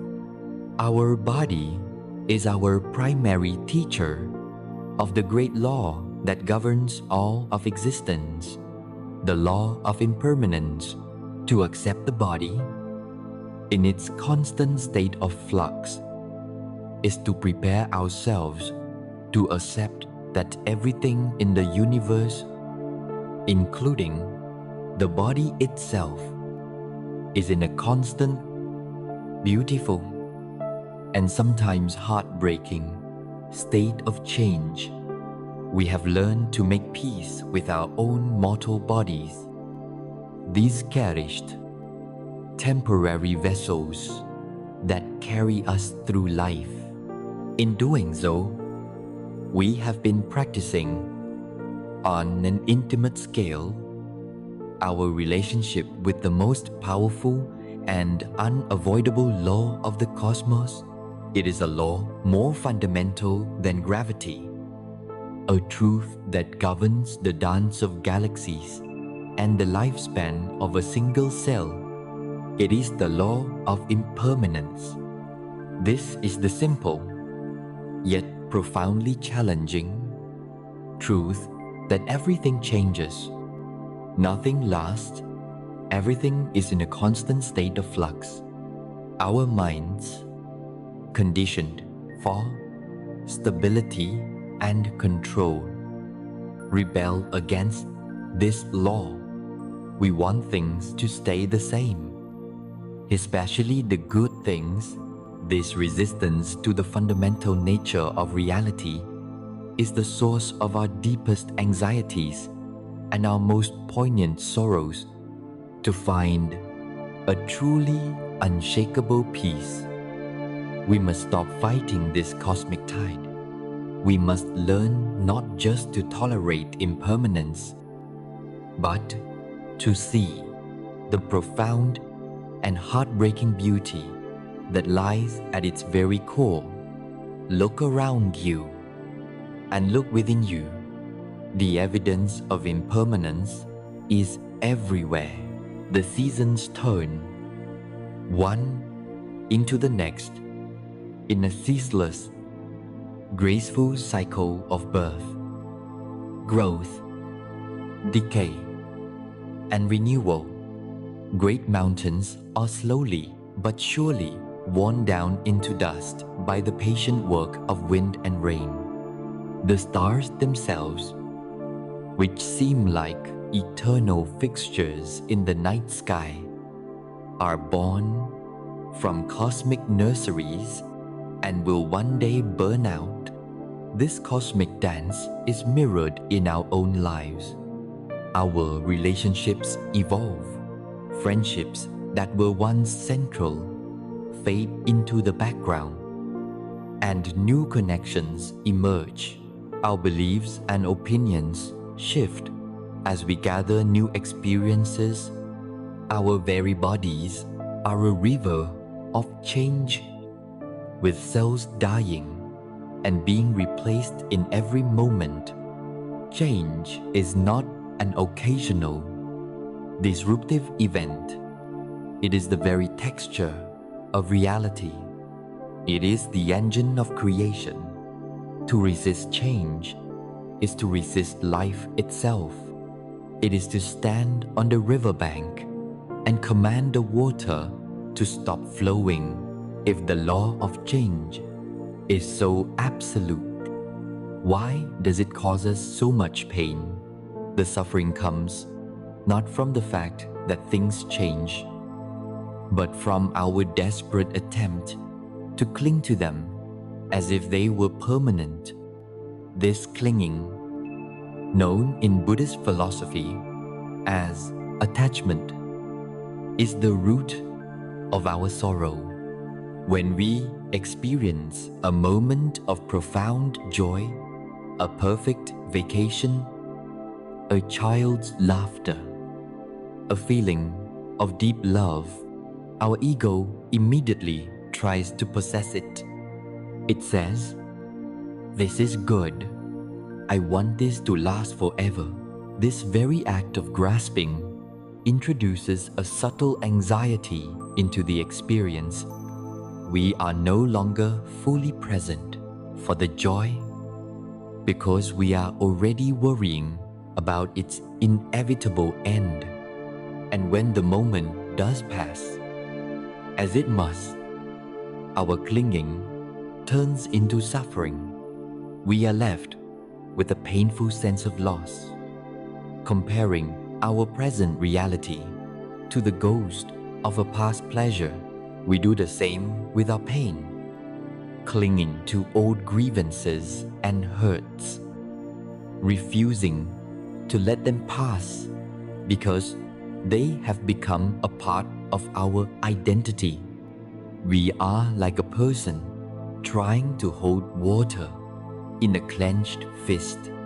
The tighter we squeeze, the more desperately we try to make it stay. The faster it slips through our fingers. The only way to experience the water is with an open, relaxed palm. The only way to experience life is with an open, accepting heart that does not cling. It is here that we discover a transformative reframe. We are taught to see impermanence as a tragic flaw in the design of the universe. But what if it is its most beautiful feature? What if the fleeting nature of things is precisely what gives them their value, their poignancy, and their beauty? Imagine, for a moment, a world where everything was permanent. A flower that bloomed but never wilted. A sunset that stained the sky with color but never faded into night. A symphony that played its most beautiful chord but never resolved into silence. At first, it might sound like heaven, but soon it would become a static, unchanging, and ultimately meaningless hell. We would become numb to the flower's beauty because it was always there. We would cease to marvel at the sunset. The beauty of the chord would become a tormenting noise. It is the very fact that the flower will wilt that urges us to breathe in its fragrance now. It is the knowledge that the sun will set that inspires us to stop what we are doing and watch it in awe. It is the finiteness of life that makes every moment, every connection, every breath an infinitely precious and unrepeatable gift. Impermanence is not the enemy of joy. It is what makes joy possible. In Japanese culture, there is a concept known as mono no aware, which can be translated as a gentle, wistful sadness for the transience of things. It is most beautifully embodied in the tradition of Hanami, the annual celebration of the blooming of the cherry blossoms, or sakura. For a week or two, each spring, the trees explode in a breathtaking cloud of pale pink blossoms. The entire nation takes notice. People gather in parks for picnics under the trees to marvel at the overwhelming, fragile beauty. But the celebration is not just for the blooming. It is infused with the poignant knowledge that it will soon be over. The beauty of the sakura is inseparable from its radical impermanence. And when the wind blows and the petals begin to fall, it is not seen as a tragedy. It is considered a moment of sublime beauty in its own right, a blossom blizzard that carpets the ground in pink. The Japanese do not mourn the falling of the petals. They celebrate it as a reminder of the beautiful, fleeting nature of all life. This is the wisdom we are invited to cultivate, to see the cherry blossoms in our own lives, the preciousness of our youth, the fleeting magic of a child's early years, the perfection of a single happy day, and to love them more deeply. not less, because we know they will not last. This understanding calls us to become skillful in the art of letting go. Letting go is not a passive act of loss. It is an active and graceful practice of releasing what is no longer meant for us. To make space for what is coming, we practice it when we let go of old ideas and beliefs about ourselves that no longer fit the person we have become. We practice it when a relationship comes to its natural end, and instead of clinging with bitterness, we can let go with gratitude for the lessons it taught us and the love that was shared. We practice it as we move through the seasons of our own lives, letting go of our identity as a young adult to embrace the responsibilities of maturity, or letting go of our role as a hands-on parent to discover the new person we are to become in an empty nest. Each time we let go with grace, we are aligning ourselves with the flow of reality. We are acknowledging that every ending is simply the fertile ground for a new beginning. We are learning to surf the waves of change rather than being crushed by them. To accept the law of impermanence is to finally make peace with the fundamental rhythm of the universe. It is to stop our exhausting and futile attempt to build a permanent fortress on the shifting sands of time. It is to understand that security is not found in permanence, but in our ability to adapt, to flow, and to find the beauty in each passing moment. When we stop fighting the natural flow of life, when we stop clinging desperately to what is already passing and resisting what is newly arriving, a profound shift in our entire being occurs. Our baseline state of striving and dissatisfaction begins to dissolve, and in the space that is created, a quiet, simple, and powerful feeling begins to emerge organically. We find ourselves looking at the world not with a critical eye for what needs to be fixed or held onto, but with a heart that is simply and gratefully open to what is.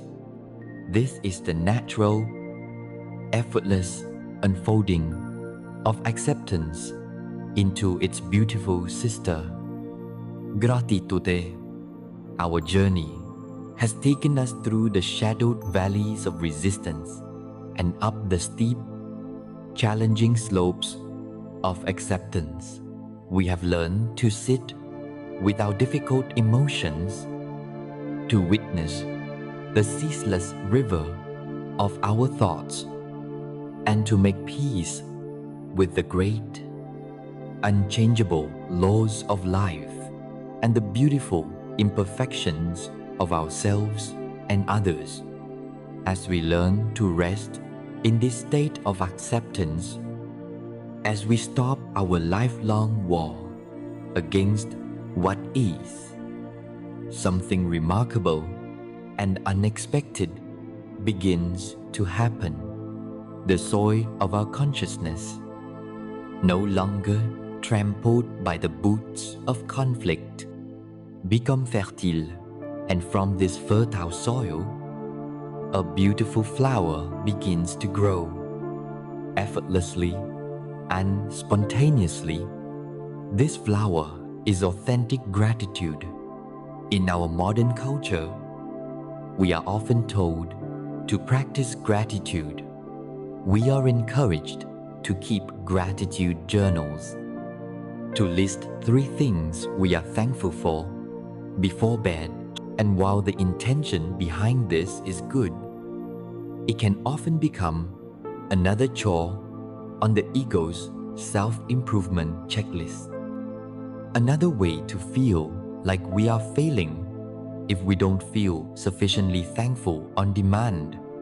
This can lead to a kind of forced, surface-level gratitude.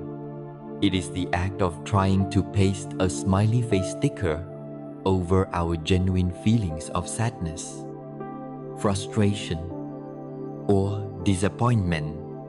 This is not true gratitude. It is another, more subtle form of non-acceptance. Authentic gratitude is not something you have to manufacture. It is not a mental exercise. It is a deep, heartfelt, and spontaneous emotion that arises as the natural consequence of seeing reality clearly and without resistance. You do not have to seek it.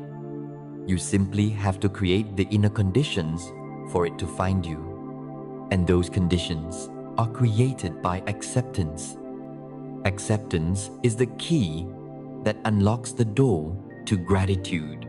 When you are in a state of resistance, your energy is entirely consumed by the fight. Your perception is narrowed, focused only on the problem, the flaw, the thing that is wrong. You are like a person trying to appreciate the beauty of a magnificent landscape while staring intently at a single pebble that is out of place. The mountains, the sky, the wildflowers, all of it is invisible to you because your attention is locked in a state of complaint. You cannot be at war and be grateful at the same time. The two states are mutually exclusive, but when you practice acceptance, when you lay down your weapons and stop fighting the reality of the pebble, your gaze is free to live. Your perception widens, and for the first time, you can see the breathtaking vista that was there all along. The quiet hum of the complaining ego fades, and in that newfound silence, you can begin to hear the gentle, persistent music of all that is good, all that is working, all that is a gift. The goodness was always there. The gratitude was always waiting. It was simply obscured by the fog of your resistance. This authentic gratitude is rarely found in the grand, dramatic gestures of life. It is most often discovered in the profound beauty of the ordinary. It is in the small, simple, everyday miracles that we are usually too busy, too distracted, or too busy complaining to notice. Acceptance, by its very nature, brings us into the present moment, and it is only in the present moment that the richness of life can be truly tasted. When you fully accept the reality of this moment, you can feel the simple, miraculous pleasure of the air filling your lungs. You can taste the complex, rich flavor of your morning coffee with a sense of wonder. You can feel the comforting weight of a blanket on your body, not as a given, but as a genuine gift of comfort and security. You can hear the sound of a loved one's voice, not as background noise, but as the precious music of connection. Gratitude is the natural byproduct of paying attention And acceptance is the practice that allows us to finally pay attention to the life that is right here, right now, in all its simple, unadorned, and breathtaking glory. Perhaps the most profound dimension of this practice is the ability to eventually feel gratitude, not just for the good things, but even for the challenges. This is not something that can be forced. It is a wisdom that ripens over time, a perspective that is only possible in hindsight, after a difficult experience has been fully accepted and integrated. Consider the story of a man who survives a serious heart attack in the immediate aftermath. His experience is one of fear, pain, and uncertainty. He is not grateful. He is terrified. He accepts the reality of his situation, not because he likes it, but because he must, in order to engage with his doctors and begin the work of healing. He walks the long road of recovery, a journey that is often difficult and frustrating. But months or even years later, as he reflects on his life, a strange and powerful feeling begins to emerge. He is, of course, deeply grateful for his second chance at life, for his doctors, for his family. But a deeper, more surprising gratitude appears. He finds himself feeling grateful for the heart attack itself. Why? Because the heart attack, that terrible first arrow, was the teacher he never would have asked for, but the one he desperately needed. It woke him up from the trance of his ordinary, half-lived life. Before the illness, he was consumed by trivial work stress. He took his relationships for granted. He was always chasing the next goal, the next achievement, never present for the life he actually had. The heart attack stripped all of that away. It forced him to confront his own mortality. And in doing so, it taught him what was truly important. It taught him the preciousness of a simple walk with his wife. It taught him the joy of a real conversation with his children. It taught him the value of his own health, not as a given, but as a gift to be cherished. The illness was a fierce, terrifying, and merciless master, but it was a master nonetheless. It broke him open, and in doing so, it allowed him to heal into a more whole, more present, and more loving human being. This profound gratitude for the wound itself is the ultimate alchemy of acceptance. It is the realization that sometimes the universe's greatest gifts come wrapped in the terrifying packaging of our greatest challenges. Gratitude, then, is not a Pollyanna-ish denial of the world's pain. It is the heart's peaceful response to a reality that is seen in its fullness, a reality that contains both sorrow and joy, both darkness and light, both challenge and grace. It is the natural fragrance that emanates from a soul that has finally stopped fighting with life and has instead chosen to embrace it. It is not a practice you must add to your to-do list. It is a state of being, that you will naturally come to inhabit as you deepen your commitment to acceptance. This journey, which began in the tangled, exhausting war of resistance and moved through the courageous and often difficult practice of acceptance, now finds us in the sunlit, peaceful clearing of gratitude. This state of deep appreciation for life as it is, in its totality, culminates in a new and final way of being. It is a state where acceptance is no longer a conscious technique to be applied, but has become the very air you breathe. It is the experience of true liberation.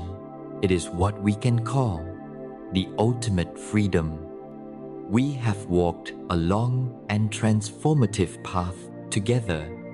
Our journey began in the trenches of the unwinnable war, the state of constant, exhausting resistance to life as it is.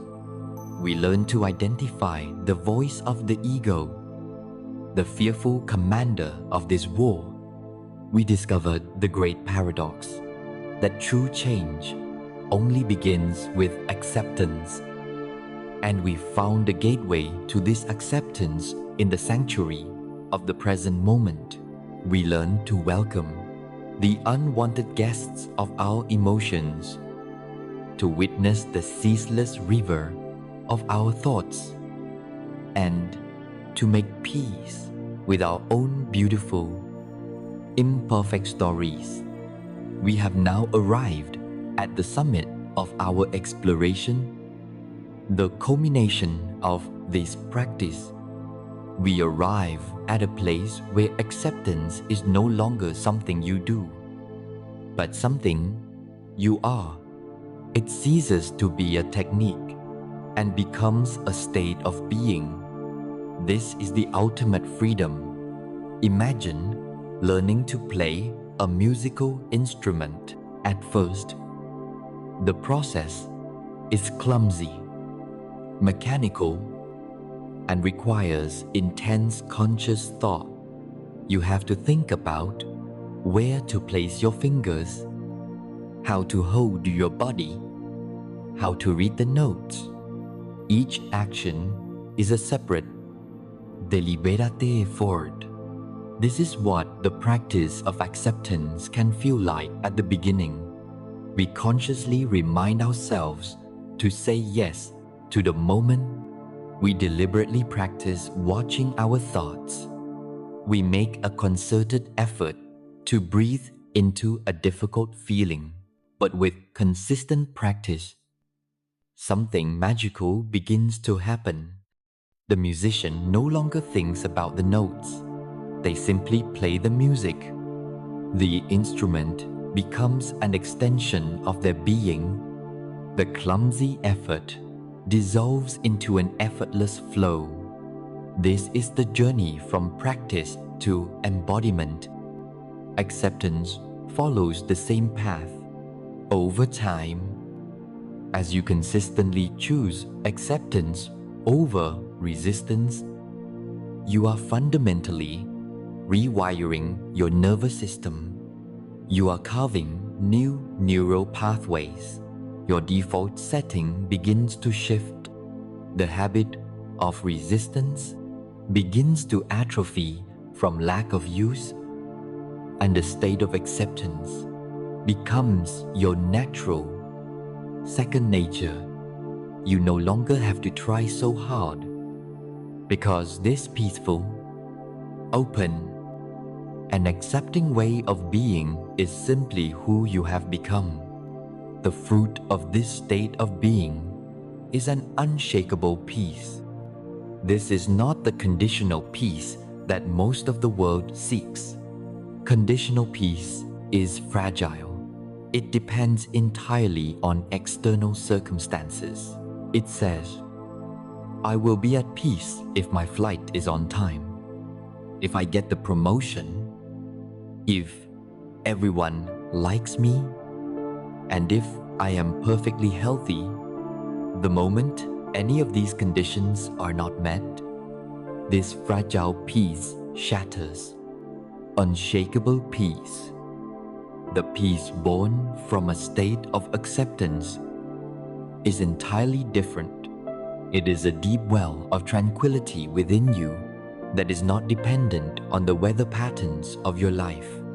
It is a peace that can coexist with pain, with uncertainty, with chaos.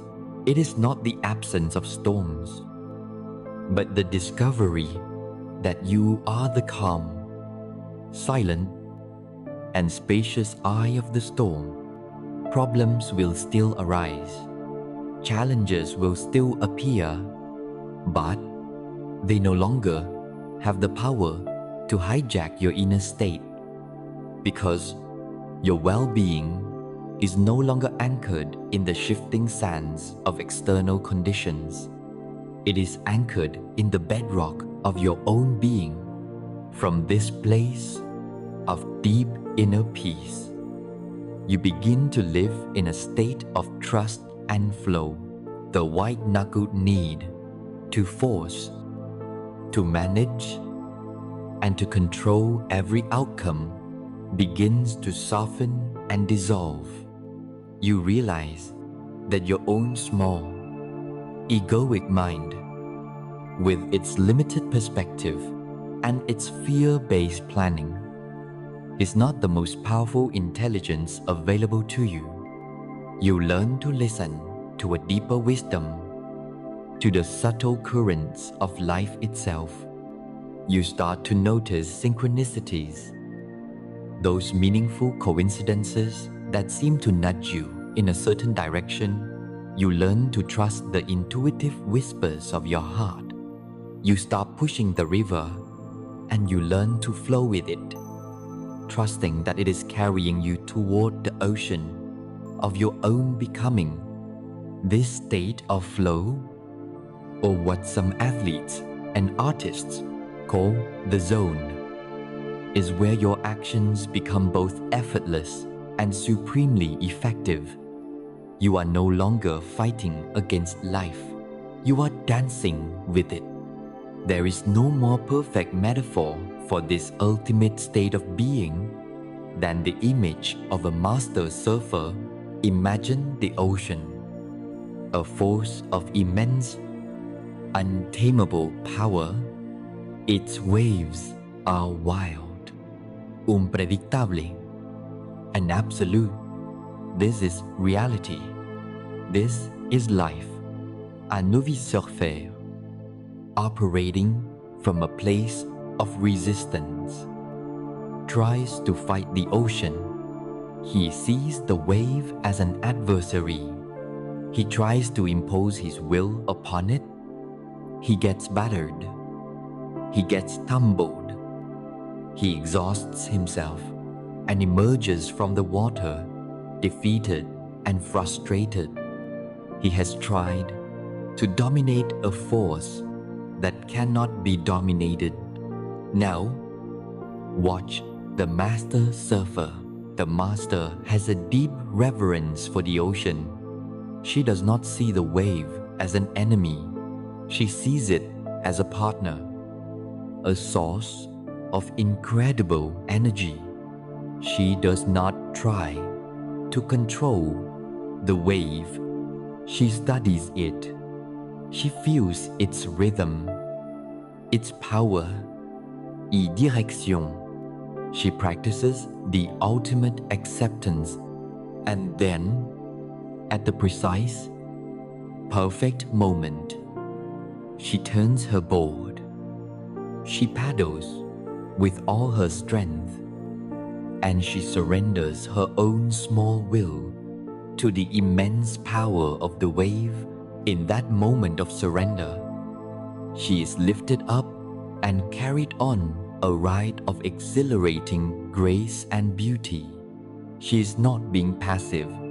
Her skill, her balance, her strength are immense, but it is a skill of alignment, not of domination. She is using her power to harmonize with a greater power.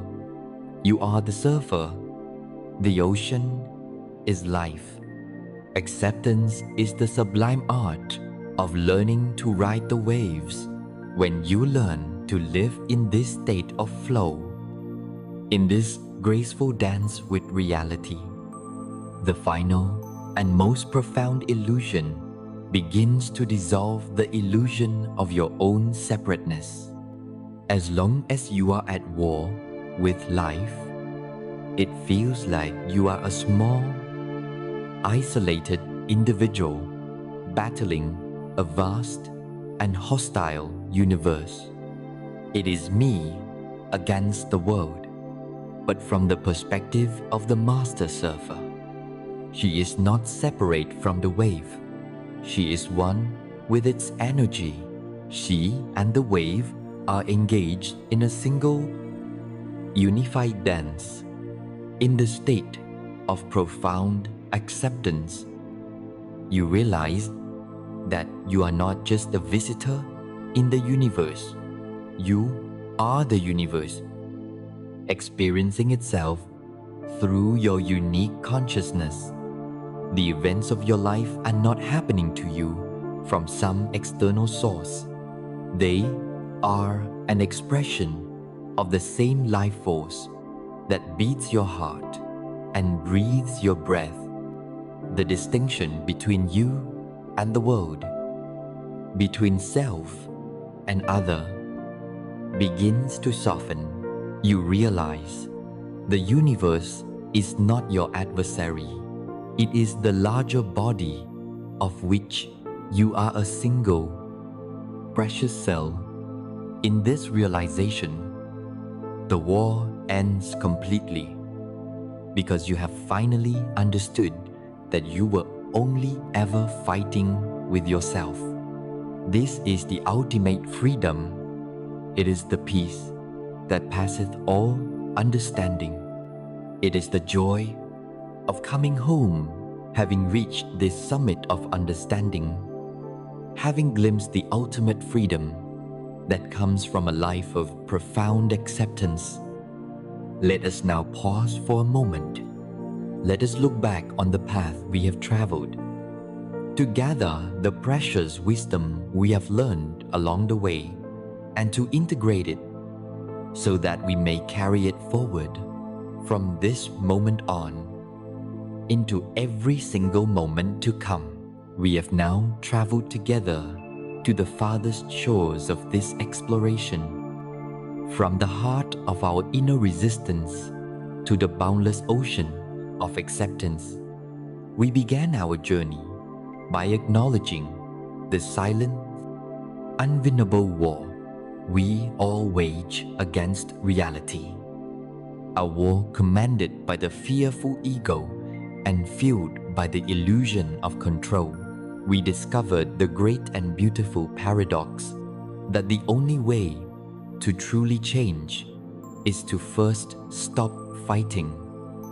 And we found our only point of power in the sacred arena of the present moment. We learn to be gracious hosts to the difficult messengers of our emotions, and to sit as the calm witness on the bank of the ceaseless river of our thoughts. We learn the crucial difference between empowered acceptance and passive resignation, and we found the courage to become the kintsugi masters of our own life stories, seeing the beauty in our own brokenness. We practice letting go of the reins, learning to surf the great waves of life rather than be crushed by them, until we arrived here in the sunlit clearing of gratitude and the ultimate freedom of being. As we stand here now, at the end of this journey, we are left with a truth so simple that the mind can easily miss it, yet so profound that it has the power to change everything, it is this: peace is not a destination you must struggle to reach. It is not a prize to be won when all your problems have been solved and all your goals have been met. Peace is not the absence of storms in your life. It is the unshakable shelter within you that can withstand any storm. It is your natural state. It is the quiet, spacious, and silent awareness that is always present, right here, right now, just beneath the noise of your resistance. Acceptance is not a complex discipline you must master to one day earn this peace. Acceptance is simply the key.